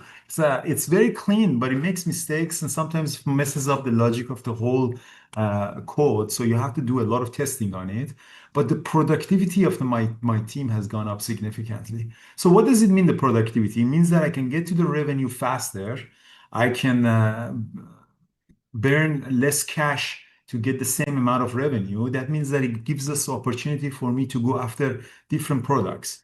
Now I want to build some option tools. I want to, we're adding futures. We're adding complete real-time trading view library, in trading terminal. And these are the things that used to be like I started trading terminal back in 2021, and we didn't get anywhere until, last year. And then in the last year, the speed of the development has gone up. But again, I have not personally fired anyone because I say, okay, I already have AI, I don't need you. But what I do as a business owner is I'm expecting more productivity, more output to come. And that's why the GDP of US is expecting it to grow, is that because the productivity of the companies are going to go significantly higher.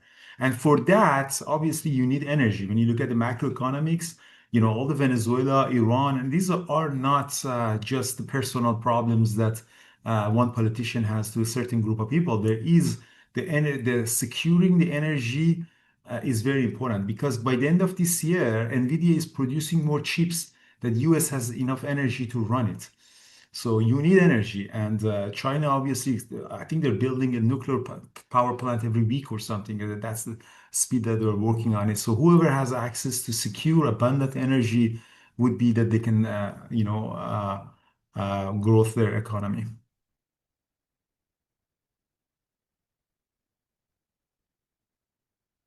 There you go. This has been the macroeconomic assessment by Andrew. Yeah, welcome to macroeconomic, and I think, like, for example, I know Peter, you and I politically are very different in Canada, and I think one of the really big things that Canada did during the liberal government is that they really they were so anti oil, and now it's too late. They don't have a pipeline, they don't have refinery, they don't have expenditure, and that catches up with Canada really fast, and I think it's already catching up with this huge demand of oil right now in the Middle East. Canada could be making trillions of dollars if they had a pipeline, if they were investing on their infrastructure. Canada is third oil reserve of the world, but nobody's taking it seriously in the world because they just don't have access to the open market. So, and that's one of the reasons that you see in Canada, like, I see downtown Vancouver and see the businesses are really slow in Alberta and everything is because of the one bad single policy, in my opinion. Obviously, Peter, I Right. think it was a good idea. Well, I don't know about that. That pipeline was always an interesting one for me because I actually supported the pipeline, but it was a lot of political pressure for weird reasons, in my opinion, not to build it, right? But in any event, we're here now. As you said, it's too late. It's not like you can just slap together a pipeline and take advantage of it. Our Yeah, it's too entire late, and it's and too late. that's really bad. And I guess it's a democracy. People voted for that, so Canadian didn't want it. So, Yeah, and then they have to pay the price if they see even the price on it. And that's another thing, is that a lot of people vote for something that we think is bad, and that thing happens, but they might not necessarily see this as a bad thing. They might say, oh, this is what we want, and like, not everybody want economic growth. Not everybody wants to. Like, I see in Vancouver, for example, a lot of my friends, they're looking for social justice more than economic leadership in the world, and they're happy with it. Like, they are happy with that Canada is really a leader in the social justice and moral in the world, and has fallen behind with a lot of economic metrics, and they're happy with that. And that's really the nature of democracy, is that you have to accept. If you don't like it, you can just leave. Like a lot of people did. A lot of people are moving out of Canada. They're taking their money to places that they agree with more politically or financially, and that's the nature of the democracy, is until it reaches to a point that people see, okay, it's not going to work out. Let's vote differently. right. Yeah,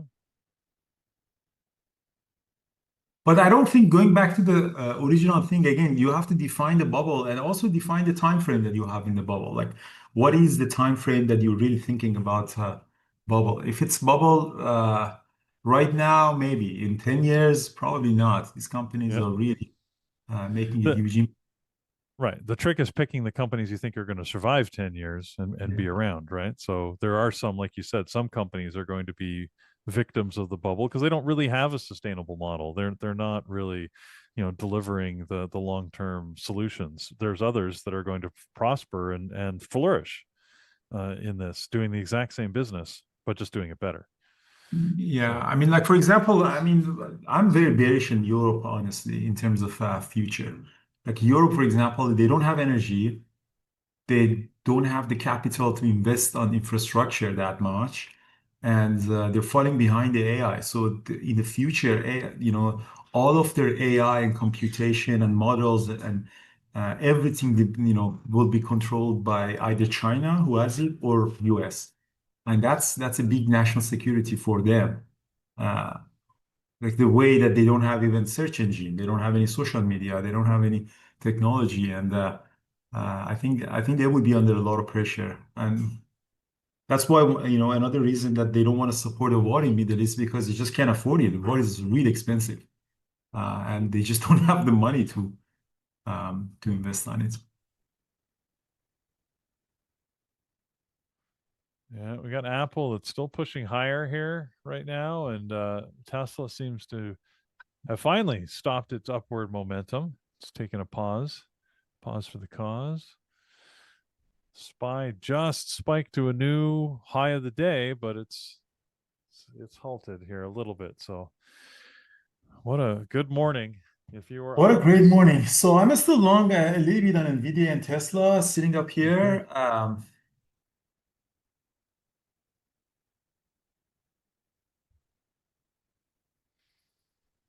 Mm, mm, mm, mm. So I'm still long NVDA, not a lot of shares left. Tesla is definitely 78 shares, so I'm fooling myself holding these. Hmm. But I want to see if NVIDIA can get to 200 just to be part of history. We were just 199.87. That's the high of that we got. Yep. Think you're gonna do it? I don't know. We pulled back. It's possible. I think it's possible. Yeah. I mean, you know what? I'm gonna put my order right now just because you're here with me. I'm not Uh, saying it's not. I don't know.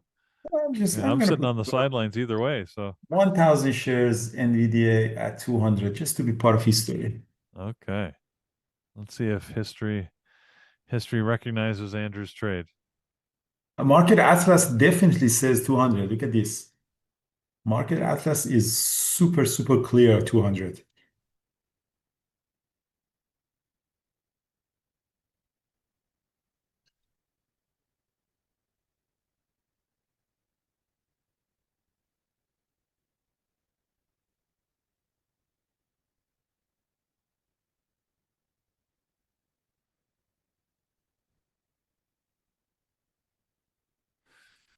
All right, come on, NVIDIA, do it. Do it, do it. Don't embarrass Andrew. Show him, make it happen. It does look strong still. Like you say, checking the market atlas right here, I see that mostly it's all orders up at 200. There's like massive orders. I mean, we've got what is this? A million shares A sitting at million 200? shares, 1,600,000, which Yeah, 1,000 of that share is belonging to me. and almost nothing sitting between here and there. So that's a good sign. That means people are playing, laying their stake, I guess, that's the where they're willing to get out and not a penny earlier. So like Andrew said, with his limit order, some of that is him. He's sitting there with the rest, waiting, waiting for Yeah. glory.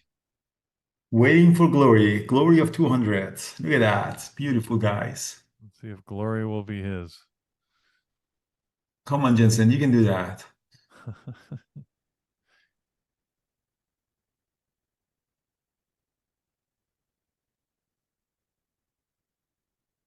How was your trading day, Peter? Did you trade?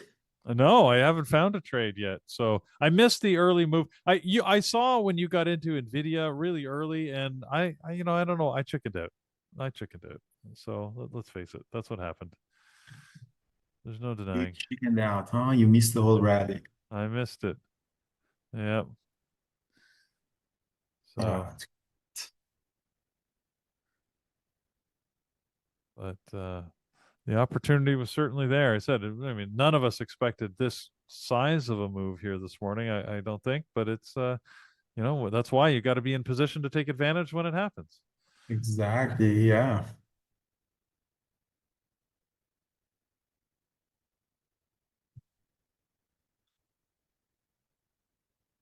All right, guys. So it was great trading. If there's any question, guys, I'll take a question. If not, I know Ayman is coming at 11. It was great Yep. trading day for us. We make 5 minutes.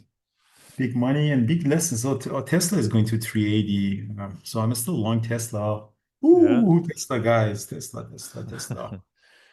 And we haven't Carlos, time to do the Yes, sir. thing. I think we got to do the thing for today. Oh yeah, let's do the thing. The thing. Yep, yep. Let me set it up. 1 second.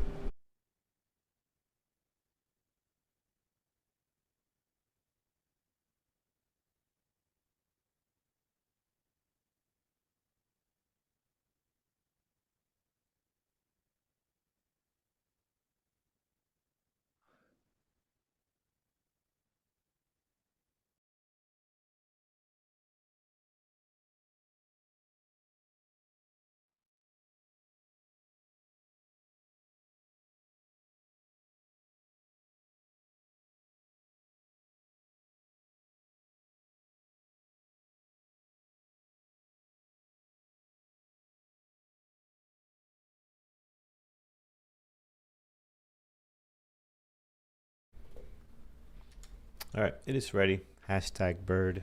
Since we had Hashtag bird. a Is that lot what of you're great doing? comments on bird today. Yeah, I Yeah, had a lot of yeah. great I comments wondered if on you were going bird. to go hashtag bird or bubble. It was got to be one of the two, I figured. All right, You know hashtag what? bird it is. It was either, here's what the options: bird, bubble. I thought about bubble. I thought about AI, and I thought about PDT. But you know what? PDT is just Oh, announced. It's not open yeah, yet. yeah. Yeah, Yeah, so it's not. we have another chance to get that one. Yeah, absolutely. Okay, Yeah. hashtag bird. Hashtag Let's bird. Let me do it. bring out the screen here. 1 second. For Where is anybody it? who wants in, this is your chance. Hashtag bird. Where is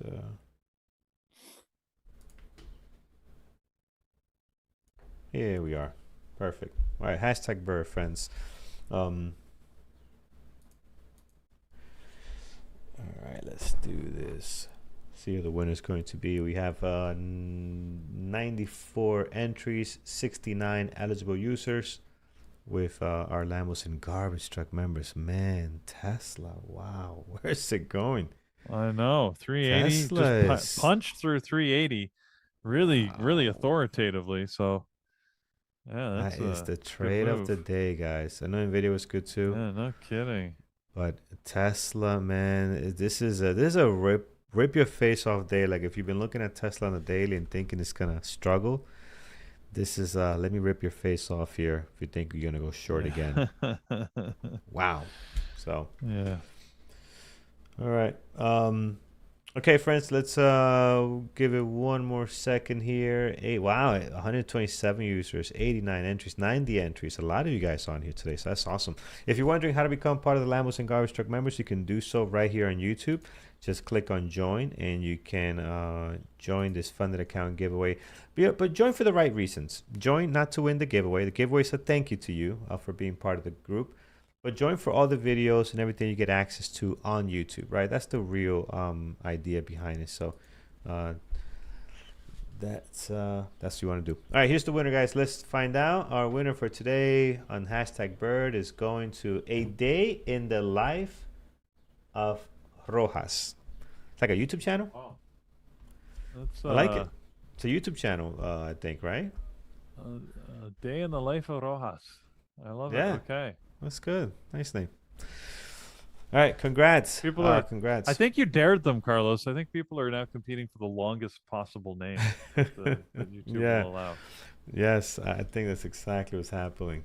Oh, well, congratulations. I see you said yay. So there you go. Happy. You just got to email Carlos at bearabletraders.com to collect your prize. So Yeah, there you we go. will set Awesome. you guys up. And It'll be interesting to see. I think if I remember, if I look back to remember, we always talk about the our lists and who's targeting what. Eamon was targeting a long on Tesla. That was the only stock he'd oh, identified. Now he said it was yeah. risky, but oh my goodness. I hope if Eamon doesn't come on, Eamon, I know you're out there. Well, If yeah, you we'll don't wait come for him. on, Yeah. if you don't come on and say that you had a long on Tesla, I don't know. That's... I'm gonna have to delete your book off of my Kindle. So um, so how to be eligible to draw? Yeah, so if you want to be eligible for the draw, if you're joined the Lambos and Garbage Truck, it's the premium membership here at YouTube. It's like $5 a month, you know. Support the channel and stuff like that, and also get access to some videos. Then when you do the hashtag, you can be part of the giveaway there. All right, I see the man is here. Eamon, did you Hey, trade? Here's how are the you doing? question. We're doing great, I but we're gonna do better if the answer is yeah, yes to you got to this. show Did us. No, I show did. us. he did. There you go. Okay. I day Thank trade, of goodness. course. Because I want I to mean, finish reading how the can you book. miss a day like today? Yeah, well, I did, but that's Yeah. I mean, your main strategy is the mountain pass, so you'll probably yeah, still catch something by the end of the day. yeah, I'm hoping. But yes, but I mean, you had called this out before the market day opened, and I said I was hoping the good. Yeah, I So let's see actually what took you got. Tesla. It looks like a scalp right now, but it actually wasn't a scalp. I initially played it to the long side at 365 with the stop loss at the low. Yep. Okay. And then I added at the break of this mini range, moving my stop loss to the middle of the range. So that was actually a quick and a good 5-hour trade. Looking at it this way, that was a nice trade. But looking at it this way, I'm like, what Yeah. did I do? Feels like scalp, Nah, right? it's still a Right. great trade. But you never Yeah. know. You never know. That's the Never issue. You know. never know how far a thing is Yeah. going to run. Yeah. Right. So Awesome. before we get out of here, somebody asked the question. So here's how you could tell, guys, if you are part of the Lambos and Garbage Truck, and if you're eligible, is if you're green, right? If your name comes up in green, that means you are part of the Lambos and Garbage Truck family. That means you did sign up for the $5 a month. And someone asked me, how do I know if I'm in the setup? You do the hashtag and you'll come in right in. See, so Tyra, I think you were asking me, am I eligible? Yes, you actually did get into the giveaway. You just didn't win, but you are in there. So all right, guys, have a great trading day. We'll leave you here with Eamon. He's going to let us know all about his beautiful Tesla trade. And Eamon, I can move your camera over if you like. If you want to sit there, I can move it over for you, so you're more in the middle on my end. So give me a second to fix Yeah. that. And yeah, we'll see you guys a little bit later. Well, All I right. think my camera needs to be like this, and I should get the avocado in the center to speak instead of me. That That'd would be not great. be a There you bad go. idea. But yeah. But yeah, Ben Paris, you've been a member for 6 months. That's awesome. So, well, oh yeah, good Ben, to have you here. nice, good to see you. Yep. 6 months. Yep. All right. Have a good one, Eamon. Thank you so much, and I'm glad you got that trade. That's that's good to see. Awesome, man. Thank you. Awesome. Thank you, Peter. And yep, YouTube, how are you guys doing today? Did you end up guys catching something? Today is an amazing day for a trend trade. So I think most of you have caught something. I mean, I've looked at some of the other members' trades, and it looks like an amazing trading day, right? You just joined. I mean, it's never too late. You'll still find something interesting to trade. If not now, maybe in 15 minutes, maybe in 30 minutes, maybe in an hour, right? We'll see what we have. Let me show you what I have traded and why I have traded everything. Or honestly, let's take a look first at the market. Let's analyze the SPY and the Qs, see what's going to happen today and then or within the next week. Then I'll walk you through my trades, okay? Candy, you took Oracle. Oracle? Good job. Still one of those stocks that ended up spiking today. Well done. I like that. Yazzie, you got into a trade later but caught some of Tesla. Tesla is amazing. I wanted to jump into Tesla for a swing trade, but I was waiting for Tesla to drop a little bit lower. I wanted to sit around this $300 area.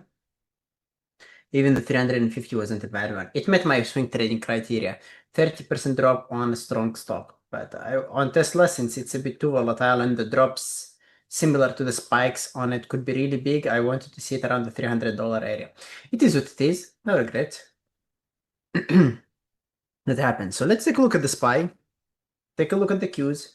See what is happening. I think the SPY is at all-time high. Are we at all-time high already? Or we're close to it? Looks like we're sitting slightly below it. Yep, slightly below We're it. close, but not quite Yep. there yet. And let's see if that's going to happen today. I mean, ATR wise, there is still a lot of room to the upside, and we can end up breaking up today. Or it's just going to reject it, form a double top, and then end up sinking for the whole of the day, and we're not going to understand why that happened. If I had to bet, I'd bet more on a break of all-time high today. The average true range on the SPY is around $8. And we've made only $2 move, all that bullish move, and it's only like $2 or $3 on the SPY. I'm surprised. So honestly, guys, there is still a lot of room for the market to go higher, and I can tell that maybe midday or the end of the day, we are going to break all-time high. Are there any news that are waiting for us? 1 p.m., 2 p.m., because I don't keep track of that. Let me see. I don't think so. Yeah, I don't think so. So we'll see. All right, let's take a look at the Qs. Qs are the Qs are far. The Qs are far. It will take some time. I think the SPY is going to break all-time high before the Qs. The only thing is that for now, at least, the market is overbought. Yeah, the market is literally overbought. Not overbought in terms of extended intraday, in terms of a big volatile move to the upside without decent pullback, without decent corrective waves. I would expect some sort of a consolidation, bigger pullbacks, maybe an hour or 2 hours of chop before we continue the move higher. But anything can happen. Ayman, do you think market has digested the war news? Could be. I mean, we are past the hot phase, right? I mean, probably the worst phase out there is already behind us. From now on, it's just going to last longer because wars don't end fast. They start hot, but then they quiet down and they last for a long, long time. The only thing is the oil price. The oil price is expected to spike more, and if Yemen participates in this war and closes the second strait, I don't know what's called in English, Bab al-Mandab. So that will get the oil price to spike even more, and that will probably move the market as huge as it moved it in the beginning of the war with Iran. So for now, it's too early to tell, but I think there are still a few things that are waiting for us and a lot of manipulation that's going to happen. And so there is basically the pullback that we're talking about. We had a really big move, no corrective waves, no big pullback. So I will not be surprised if during this hour from 11 to 12 p.m.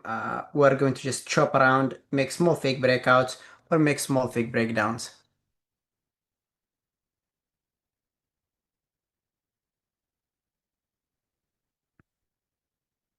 I mean, can you see KO, WM, and KBM? Let's see. KO. KO looks interesting for a reversal to the long side, but it already did it. Yeah, KO, it's too late. It already did the reversal. Let's take a look at KBM. And WM, right? WM also looks interesting for a reversal, but it already reversed. So forget about it. Let me walk you through my trades and let's start with the losing trade. The first stock I was watching today was Google, and I was watching it for a long play. The main reason behind that is this daily chart. You can see that there was a mini consolidation around here, and then there was another consolidation around here. We did break over the first consolidation area. Let me just fix my mouse, my Epic Pen, my favorite Epic Pen. There we go. Put it here. Good. So we did break over this consolidation area, and we did break over this consolidation area as well. That was the first day after the breakout. Volume-wise, it wasn't a breakout on huge volume, but it was still a breakout on decent volume. So I expected that today we're going to have a continuation. Honestly, it wasn't on my watch list. One of BPT members, Jeremias, he called it. I took a look at the daily. I liked it. I decided to check the 60-minute chart. 60-minute chart looked like an ABCD pattern. We were flagging around here. And I thought that it would be a good opportunity to try and scalp it, and not scalp it, go for a small momentum play to the long side. I zoomed out the 5-minute chart. That's what I usually do. I want to check the relationship between yesterday and today. I saw this flag around here on the 5-minute chart that started forming yesterday. And finally, I looked at the 1-minute chart to time my entry. I saw this sell-off, I saw it bottoming, double hammers, played it to the long side. Usually when I start on setups that are not A+, I start with wider stops. As we get momentum, I add, and then I ride the trend. This one instantly failed and I lost a full R on it. Second trade I've taken was on Tesla. Tesla wasn't bad. Ideally, especially on the weekly chart. If you take a look at the weekly chart, we had a decent sell-off, bottoming price action, previous resistance on the weekly chart is acting as a support, and this week we're making a new high. Normally when we make a new high, you can expect some sort of momentum. That could actually be the reason why we have this spike around here. Now let's take a look at the daily chart. Daily chart, you can see that we had a double bottom. Remember, I played Tesla on this day to the long side. I played it on this day to the long side. And I think I missed these days. Anyway, we recovered. So today was a decent day to keep an eye on it to the long side. Then we switched to the 60-minute chart. And the 60-minute chart, similar to Google, look at this. Consolidation and a flag. Now I needed to time my entry. How can I get my entry? I zoom out the 5-minute chart, check what happened between yesterday and today, and I saw this level. Resistance, support, support, and market opens and dumps right into this level from yesterday. See it? There it is. Bounces from it, and I keep an eye on it second after second, 10 seconds, 15, 20, 30, 40, and it still holds above it. So I told myself, okay, that's the moment to jump into it. Jumped into it, and I started with a really wide stop loss. Then it started forming a mini consolidation area on the 1-minute chart, and it broke this mini consolidation area. So I thought that this is the moment to size in, tighten the stop loss, and obviously start taking profits based on Atlas. So the main thing that helped me with today's trade, timing the target, was actually Atlas. So there it is, I think. There it is. So you can see we had this big order up here at 370. I was like, okay, I'm gonna take my parcels all the way to 370. So this was around 70 to 80 cents stop loss, and it made a 7R move, but I ended up squeezing only 5 Rs simply because my first partial was on it a bit too much. I actually called this one a bit earlier. I mean, went on for in the multiple time frame analysis group. So you can see this is exactly where I ended up calling it while it was sitting around my ad area. And I mentioned that this is my target, 370. That's what I was waiting for. So ended up holding through all the consolidation, through all the chop until it hit the $370 area.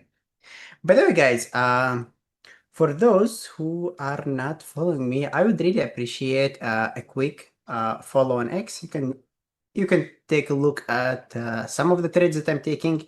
Usually by the end of the day, I end up sharing the trades that I've taken, winners, losers, trades that I think could be helpful, with a small tip on trade management. So if you're not following me, throw me a follow. I would highly appreciate it. I posted the link in the on the YouTube chat. Someone is asking about Tesla reversal. Look, you don't want to risk it.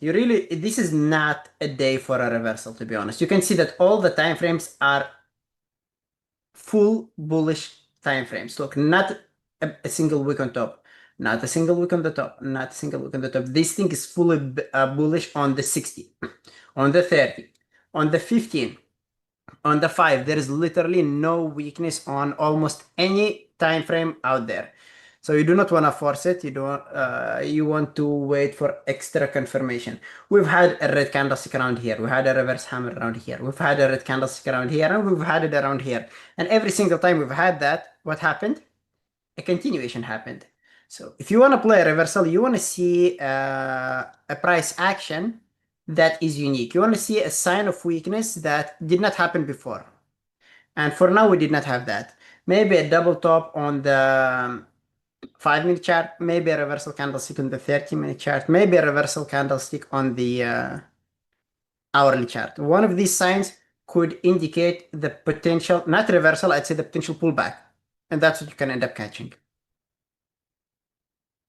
I mean, are you doing better using Market Atlas? Khalid, Market Atlas is 10% of my whole trading style. There are a lot of things that I do looking at multiple time frame analysis, building my trading plan. Then there are a few steps that I'm doing, building my bias. Then there are a few things that I'm doing to build my trading plan. Then there are a few things that I'm doing trying to time the entry.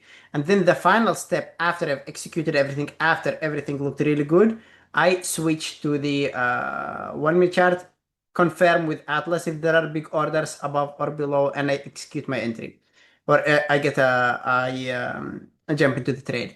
Then I use horizontal levels if there are for targets. If there are no horizontal levels like this, you see we're clearing everything and there is nothing ahead of us. In this particular case, I use Market Atlas or the Atlas for profit taking.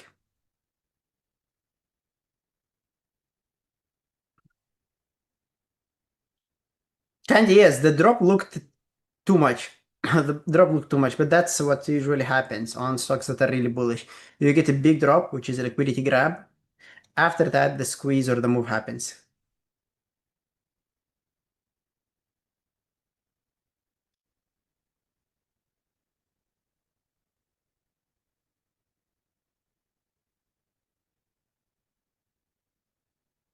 Joshi, welcome to Lambos and Garbage Trucks. Bernier 16, BIRD, right? Holy, what happened to this one? That's a short squeeze. This is probably a low float stock. Yeah, it is a low float stock. If it moves like this simply because it has 500,000 shares traded per minute, then it is probably a low float, right? That's an interesting short squeeze out there. This is what you call a short squeeze, guys. You see a stock that's been in a downtrend for a long, long time. For a long time, right? See, it's been in downtrend for a long time, and then suddenly it's breaking all the key levels that it had. A lot of traders are getting stopped out from here. There is a lot of buying happening. There is a lot of imbalance on the level 2, and this is why it's going higher. And in fact, I'm not going to be surprised if it keeps going higher. It just breaks multi-months, multi-year levels. And if it clears these 1830 or 1840-ish levels, I think it's going to continue past the $20 area. Not the type of trades that I'm usually trading. I'm not even going to touch it or trade it, but I think this one has still a lot of potential to go higher. A lot of traders are getting trapped around here. Maybe even big players. And I think a lot of institutions already learned the lesson from GME. And they're not going to repeat the same mistake, holding onto it or averaging down. What platform are you using? DAS or Trading Terminal? Trading Terminal is not a trading platform. Trading Terminal is a platform, a learning platform, a learning tool. It has simulator, real-time simulator. It has replay features. It has educational videos. It has journaling software. It has Atlas, which is basically a visual of the level 2. So you cannot trade live using Trading Terminal. I'm using DAS Trader for trading.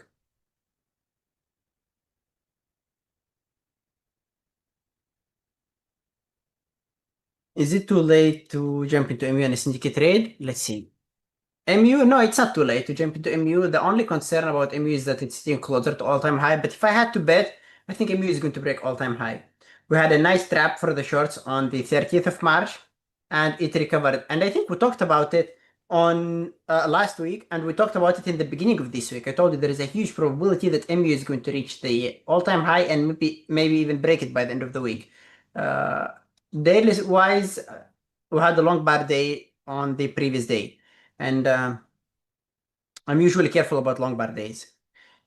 You could see that the previous day close on MU was 426, and yesterday it went all the way up to 466.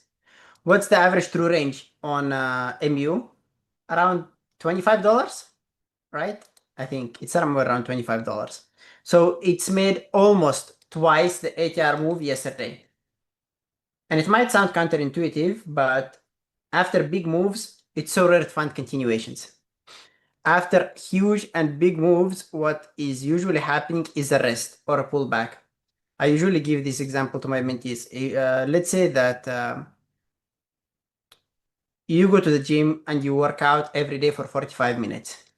And today, for some particular reason, you decided to work out for 2 hours. Maybe you've had, maybe you just decided to work out with your gym buddy and you've had an extra energy. Probably the next day after working out for 2 hours, you're not going to work out again for 2 hours. Your muscles are going to be sore. You need some rest, right? And it's the same thing with the market. If you get huge move on the first day, the next day, there is usually some rest. Today is a resting day on MU. Look at this one. You see the huge sell-off that we had on MU on the 30th of March? What happened the next day? A pullback day. And if you keep zooming out, you will notice that every time after a long bar candlestick, there is either a move into the opposite direction or a rest day. After a big move, there is either a move to the opposite direction or a rest day. And same thing around here. After a long bar candle, there is usually a move to the opposite direction. Sometimes, rarely, you will have a long bar candle followed by continuation. But most of the time, it's going to be a rest day. So for today, MU, I would stay away from it. Today is a rest day. Tomorrow, it could be interesting maybe for a long. If you want to trade it today, then you want to trade it only around the edges. Try to switch to a smaller time frame, for example, 30-minute chart, and identify the best key levels that you can trade around. And I can see 439, 430, 424. This level and this level are probably not going to be hit. It's not realistic, ATR wise. 439 looks like a realistic level. Another level which is interesting is intraday level, the low of the day and the high of the day. So MU could be shorted closer to the high of the day, could be longed closer to the low of the day, or longed around 439. Since the overall bias on the weekly chart and on the daily chart is to the long side, I would ignore this level. I don't want to play to the short side around there. I would ignore these levels because it's probably not going to hit them. These are the two levels which are interesting for a long play if MU ends up selling off there.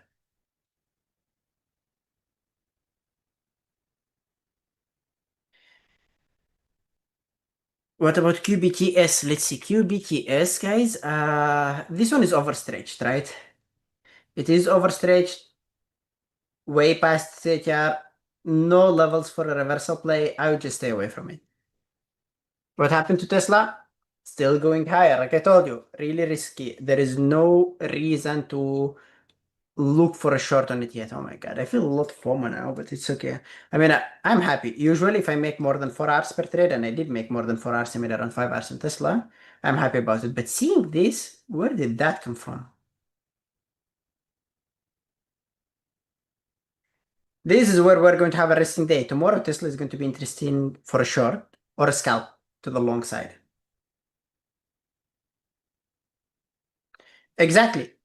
Premier, you learn fast. Good job. Quick learner, I guess. Yeah, tomorrow, Tesla will have rest day. You can scalp for a short, you can scalp for a long. Or just stay away from it.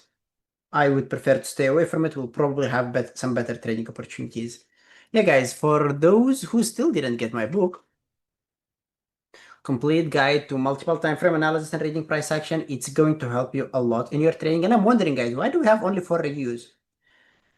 The sales were really good. I mean, there are over 400 copies sold, but nobody puts a review. So if you guys read it, if you finish it, if you like it, I would appreciate your honest review. I'm not looking for a 5-star review. Whatever you think about the book, just your honest review, put it there. this book is not only for swing trading, not only for using the 60-minute chart or the daily chart. No matter what time frame you are trading, no matter what setup you are trading, it is going to help you. Trust me on that. And I'm not saying that simply because I wrote the book. It's literally a book that is written based on experience and based on working with hundreds of traders. It's not just pieces of information that were caught from this book, from that book, from this video or that video. It's a book that's written step by step from scratch based on personal experience.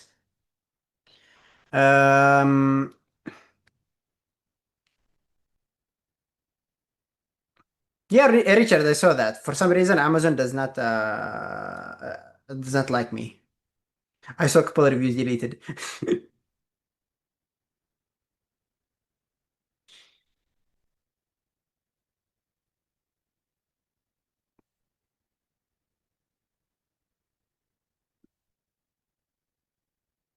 Did you trade today? I mean, it's totally fine, Riley. This happens. We can't catch all the moves. Sometimes we miss the best moves. I've been there. Don't regret it. Don't get FOMO. Don't chase.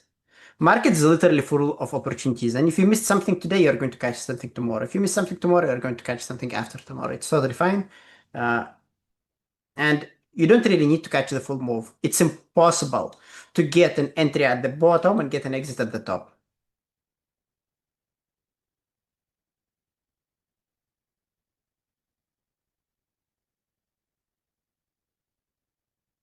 Thank you, Candian Premier views. I really appreciate that. Amen.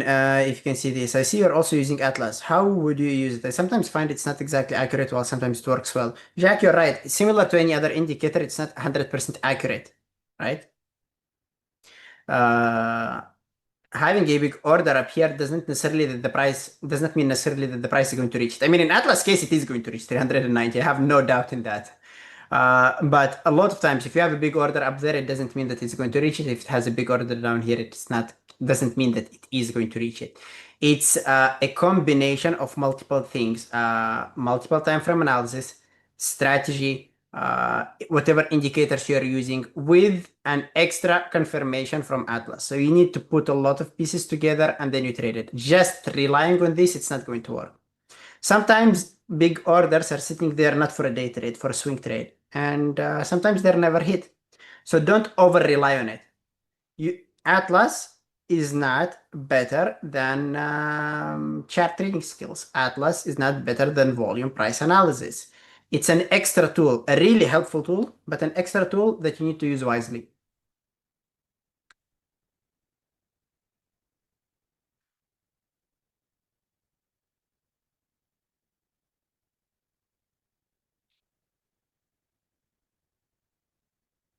Yeah, Phantom, I agree with you. Normally, you get one review for every 100 sales, but that I think without a community, I expect more because we are a part of community. We speak with traders every day. They know you. I know that just a lot of them are just not going through. It's not because people did not put reviews. I know quite a lot of members around here. Amazing members, amazing people, and just an issue on Amazon end.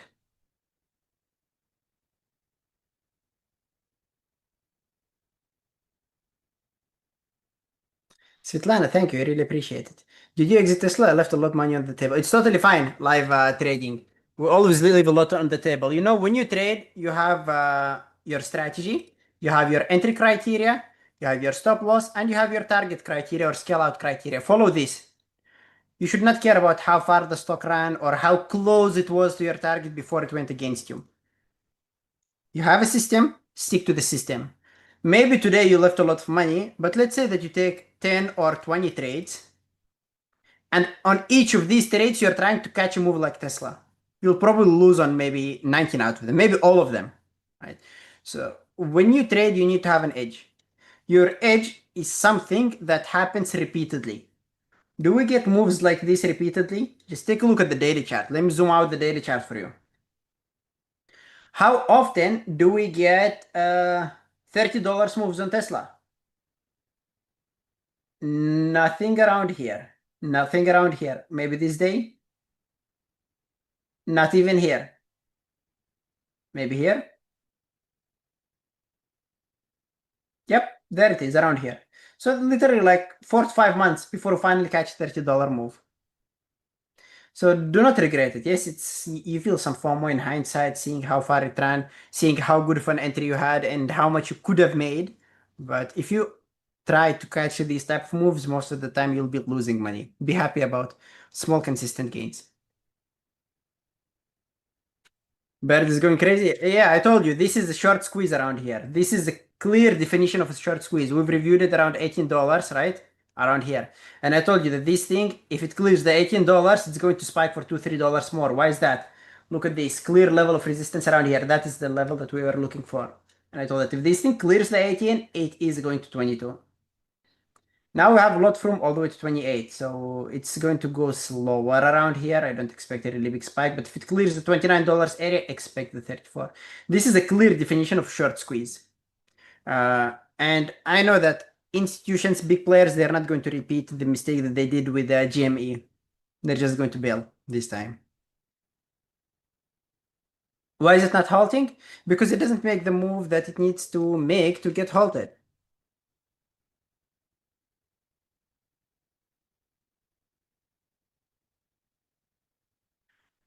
If I'm not wrong,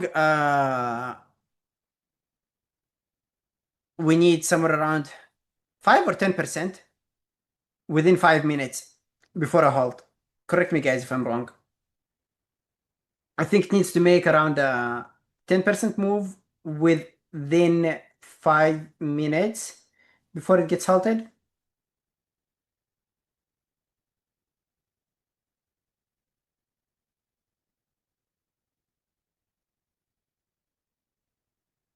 It is a short squeeze. Just looking at this, it is a short squeeze. You don't need any confirmation. You just visually clear that this is a short squeeze.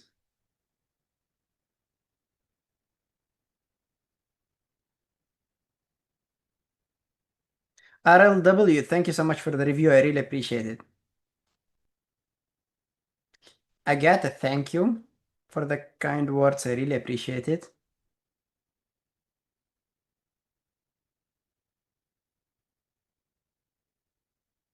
Bimparas, did you jump into a bird with a small position? This thing could just continue going higher. I don't know how far, but this thing has a lot of room in it. People are getting destroyed on this thing.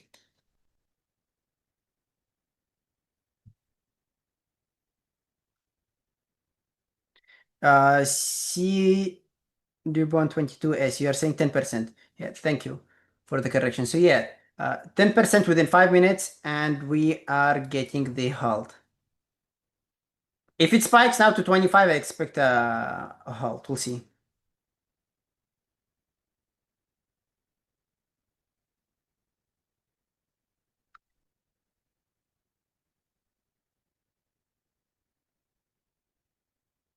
You just made 300? Congratulations. What's happening with Intel? Just broke all-time high. I expect one more week of continuation. Maybe this week, the end week is tough to tell. The next week will probably need some rest.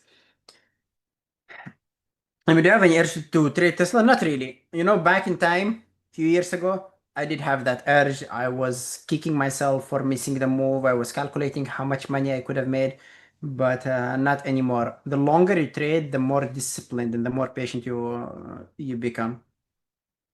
You get used to seeing these type of moves. My small $100 is up 33%. I'm not going to be surprised in Paris if it actually reaches the $100. I don't think it's going to reach 100, 98, 97, but this thing is killing a lot of people. And this is a good definition of a short squeeze. Short squeezes could make enormous moves. And wow, what happened in this day? Probably I was news driven. We'll see. I'm not gonna be surprised if there is already something on Reddit about it.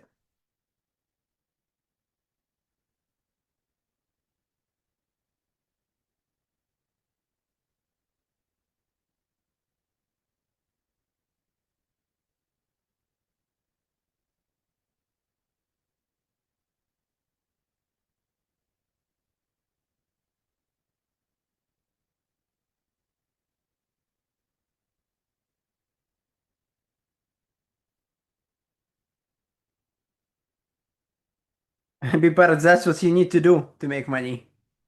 Don't sell shoes, go AI. Imagine Nike switching from clothes and shoes to AI. You just need to mention AI on anything and it's going to squeeze these days.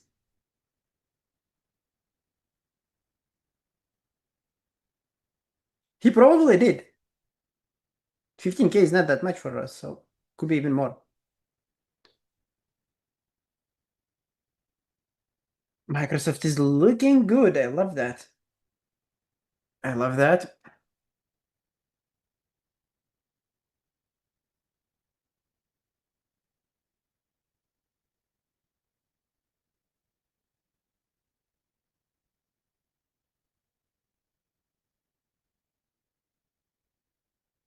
MU, like we said, ignore it around here.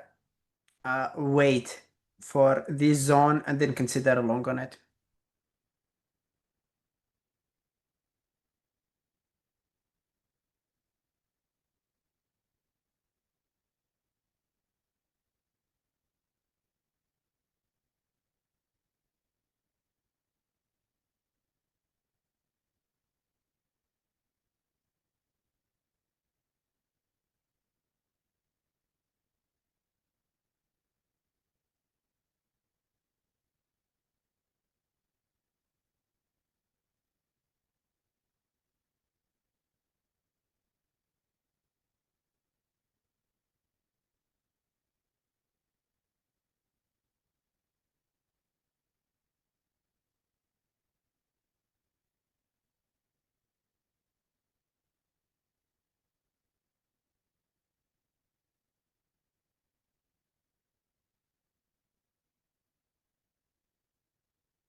Fraz, yeah, we took a look at this thing. We were watching it, so let's see how far this thing is going to run.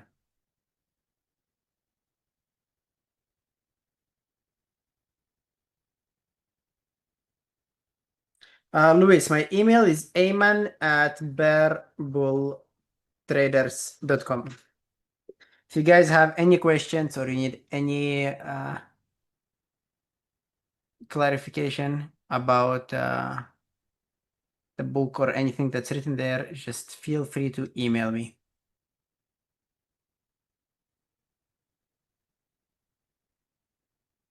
That was a big pullback. It could get halted to the downside, actually.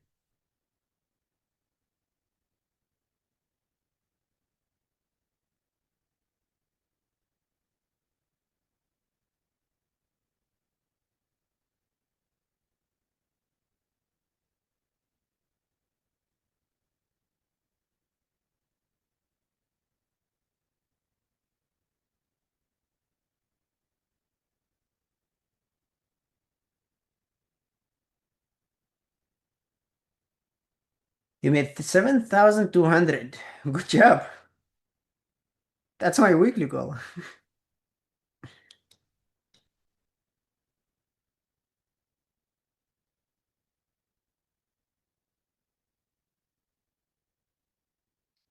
My personal email? My personal email is just for spam. You can consider ayman@bearbulltraders.com as my personal email. I've been with Bearbull Traders for 10 years, so I use it even with for everything related to my life. So it's literally my personal email. My personal email is just filled with spam from all over the place. I don't even log into it.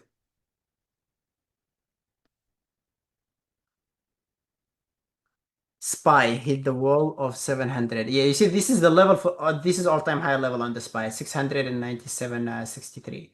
It's probably going to just hold below it for some time before we end up breaking. That could happen today.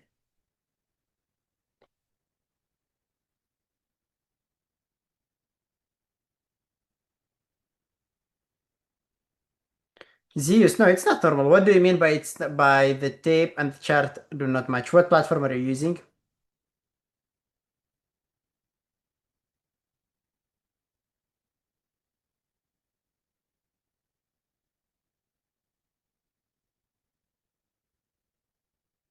RLW, thank you. You are going to beat me over time. To be honest, you're going to become a better trader, make more money. Just stay disciplined, follow the process. I honestly believe any single member out there can make trading for a living. I know that there are some books, some mentors, some coaches who say that day trading is not for everyone, but I literally have worked with traders from all over the world since 2020. I worked with young people, with higher education, with higher degree, without it, with old people, young people, females, males, and I saw all kind of people making it to consistency. The only thing is that you need is to work on discipline, and it's achievable even if you're not a disciplined person. You can work on that discipline, and you need a system that works. So one, figure out this, find a system that works. Two, work on discipline, and it's that easy. It's literally that easy. Just find a system that works and stay disciplined. Don't get FOMO seeing other traders making money when you are losing money. Don't get FOMO seeing stocks just squeeze without you. Don't revenge trade trying to turn your red day to a green day. Don't try to have green days every single day, except losing streaks. 2, 3 red days in a row. It happens to me as well. Uh, these are the small things that you really need to work on. And I bet most of you here had green streaks of 5, 6, 7 days in a row, and then you just blow it all up in 2 day trading days. This is the issue. Probably you've had 2, 3 red days in a row, and then you found consistency back. And most of you here do know that in the long run you can make money, but it's literally a fight between you and your personality and your discipline. IBKR. I don't know. I've never used IBKR platform for trading. Maybe there is a small issue. Maybe it's some lag, or maybe just an issue with the platform. Honestly, I don't think that there should be a big difference between uh, the tape and the current price. If there is an issue today, it's probably something that requires a quick fix, and it'll get fixed.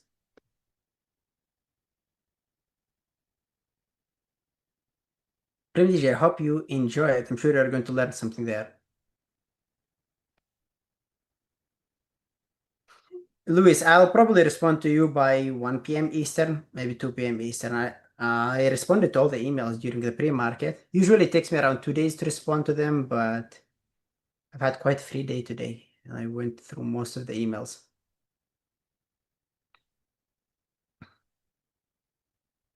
They call you the blow up Bob. Oh, look at this. We are about to break all-time high. Probably if we break it, let's take a look at the SPY here. So close to all-time high. Are we going to see it within the next couple of minutes, or we're going to reject it? It's interesting how the level 2 looks on the SPY, right? So balanced. Difficult to build a bias using Atlas or the level 2 on the SPY and the Qs. Heavily algorithmically traded instruments or ETFs.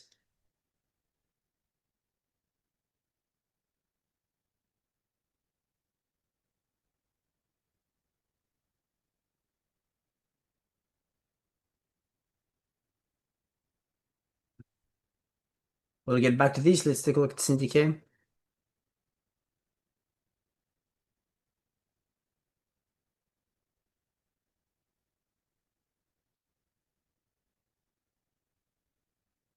SNTK is interesting for a reversal. This zone, I would treat it as a B plus probably. Let's take a look at the 15-minute chart. Yeah, this is a B plus entry for a long, targeting 895 and 900. Not my type of trades, but if you end up taking it, it's not the worst one.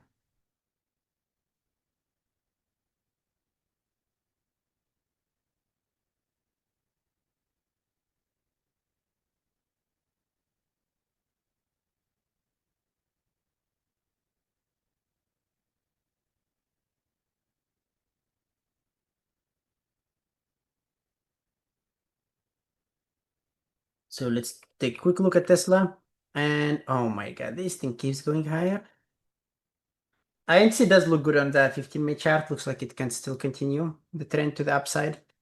ATR wise, it's maximum $3 ATR and yeah, maybe 66. No good risk to reward ratio playing it to the long side, even though this is a good pattern for a long. See, not the type of day that you wanna aim for a reversal on Tesla. And we mentioned this when I jumped in around 11 a.m. We've had a lot of reversal candlesticks, but it kept breaking all of them. But to be honest, it is going to offer a decent pullback. Just need to be patient about it. This thing is literally overstretched. This is the biggest candlestick we've had in like forever. I wouldn't say forever, but just looking at this chart, maybe this one would compete with it. And sooner or later, it needs to make a pullback because the stocks don't go straight up and they never go straight down, right? They move in waves, and there will not be a full reversal, but there will be a wave to the downside that you can scalp. The real question is, are you going to be able to catch it at the best moment? Is it going to do a V pullback, or it's going to do a pullback with an extra confirmation that you'll be able to catch? If it's going to do a V reversal, I would treat it as a pullback, then probably none of us is going to catch it unless you've been trying a reversal on every single pullback, and that's not going to be enough to make back for the losses. If it's going to give some extra confirmation, then we'll be able to catch it. We'll see. I'm not keen to trying to catch a reversal on it, but I'll call it out if it sits up.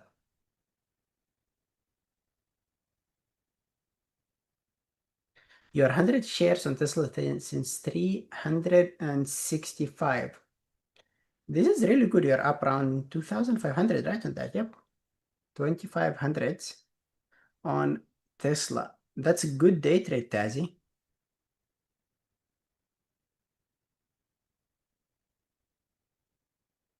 Yeah, definitely do not touch it. Stay away from it. It's an interesting stock to watch, see what's going to happen, but definitely not the best one to trade.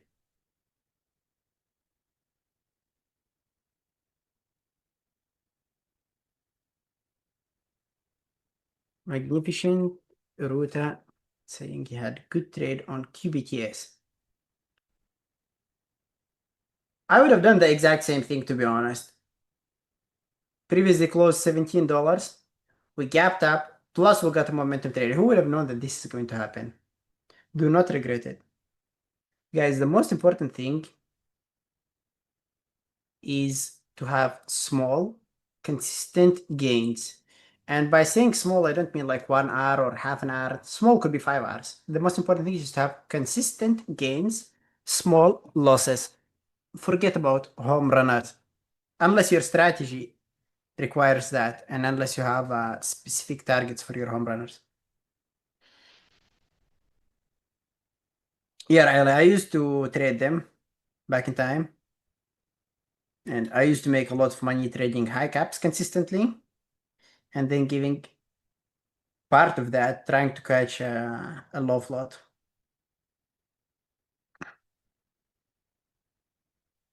New 60-minute high would be a better confirmation for reversal. So yes, Christian.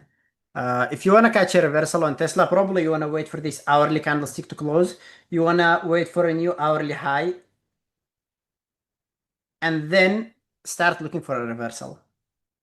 I 100% agree with that.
Let's see what's happening on the SPY. SPY is slowly flagging around high.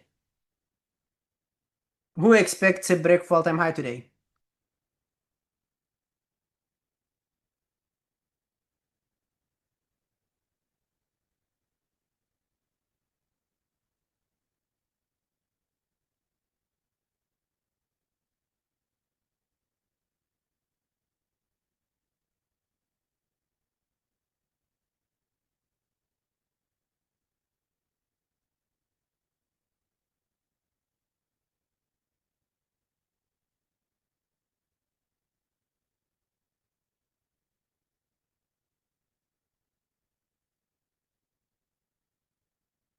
It will today. I think it's going to break today as well.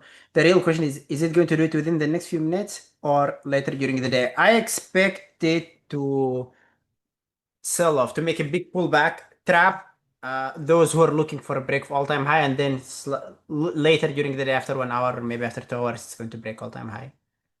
But who knows? Maybe post-market, yeah. If it's not going to break all-time high during the trading hours, it's definitely going to do it post-market. Bimparas, how is it doing? Your longer-term portfolio. Ready for retirement?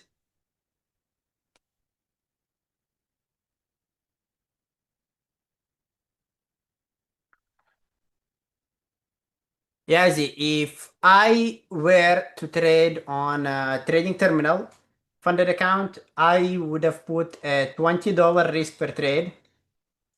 I would have put around $50 risk a day, 50 to 60, choose whatever you feel comfortable with. And I would have put a $650 risk per month. This way, you are going to be able to last for 3 months. If you lose $650, switch to simulator, get back on track, put yourself together, and start fresh the next week. If you lose second week, month 650, do the same thing. You'll have the third month. Third month, you'll have the $700 risk. If you lose it, you will blow up. If you recover whatever you made, you are going to make, and you'll be able to cash it out. Don't go more than that.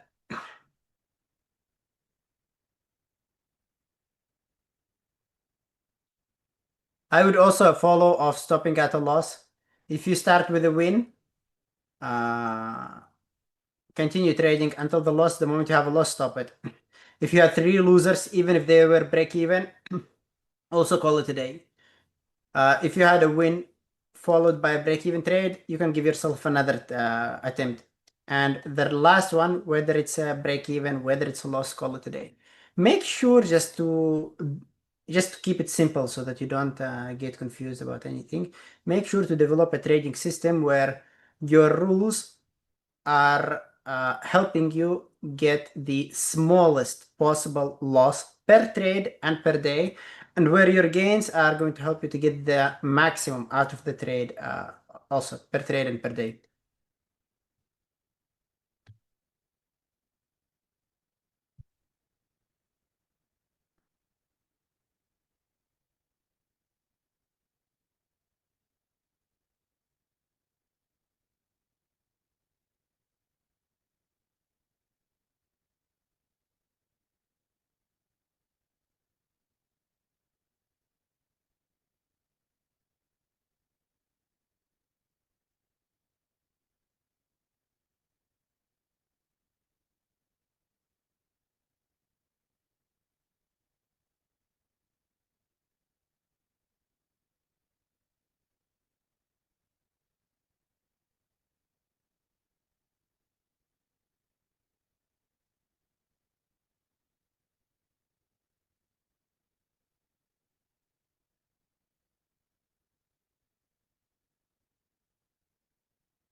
Lunch breakout normally don't work. I prefer to trade reversals during the during lunchtime.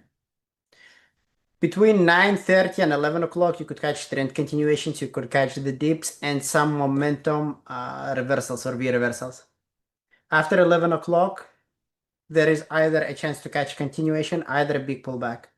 After 12, it's mainly reversals opportunities, unless the stock did nothing within the first 2 or 3 hours. Sometimes you get this type of price action where the market opens and goes sideways until 12 or until 11. These type of stocks are good for continuation.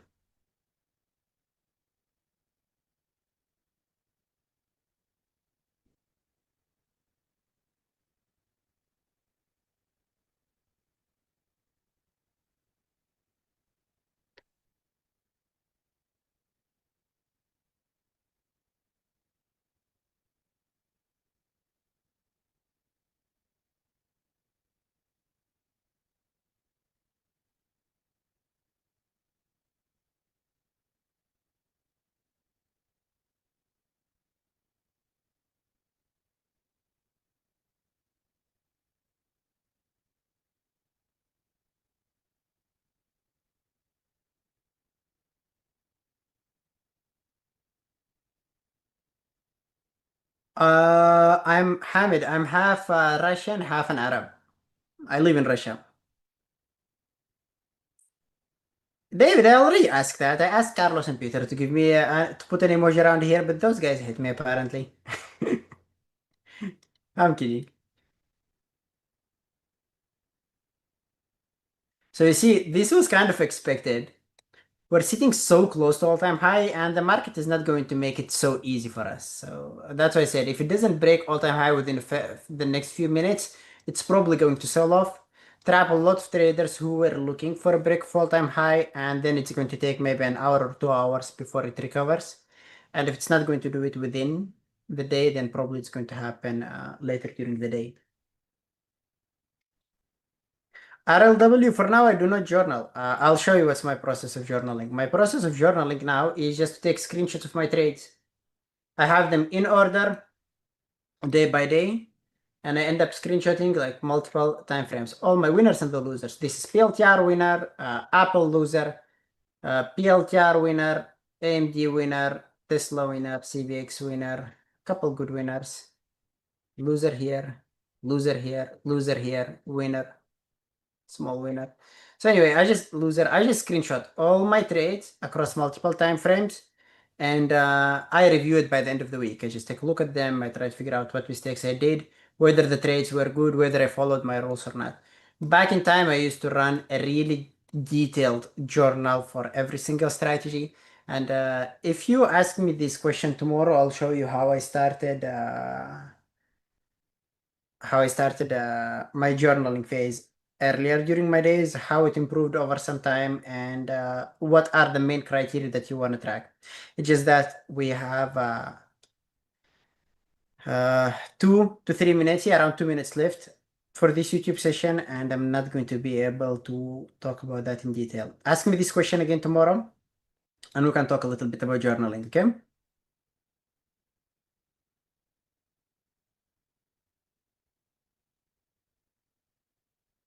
Well, Gamal, it could be not.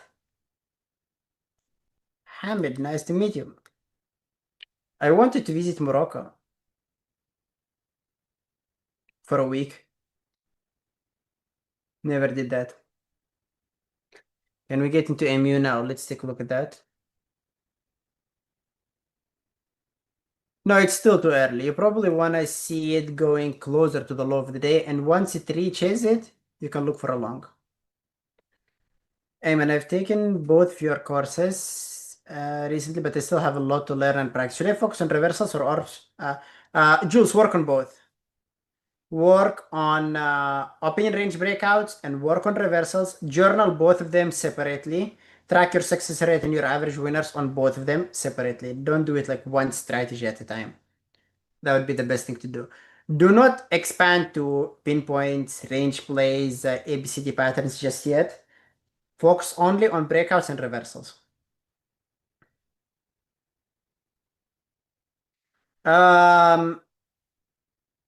Easy vanilla, look, this is the zone for an entry between 443 and 445, but it doesn't mean that you wanna jump into long the moment it touches it.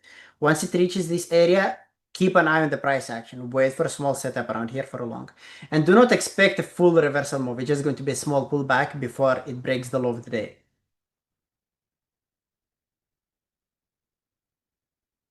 The $99 Pro plan, if you're talking about the BBT, it has the access to chat room.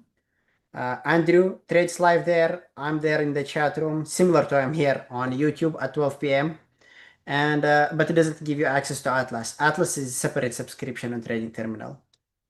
Anyway, guys, 12 p.m. I need to head to the chat room. Always pleasure talking to you. If you guys have any questions, feel free to email me, ayman@bearbultraders.com. Regarding journaling, message me tomorrow. I'll talk about that. Have a good day, guys, and I'll talk to you tomorrow. See ya.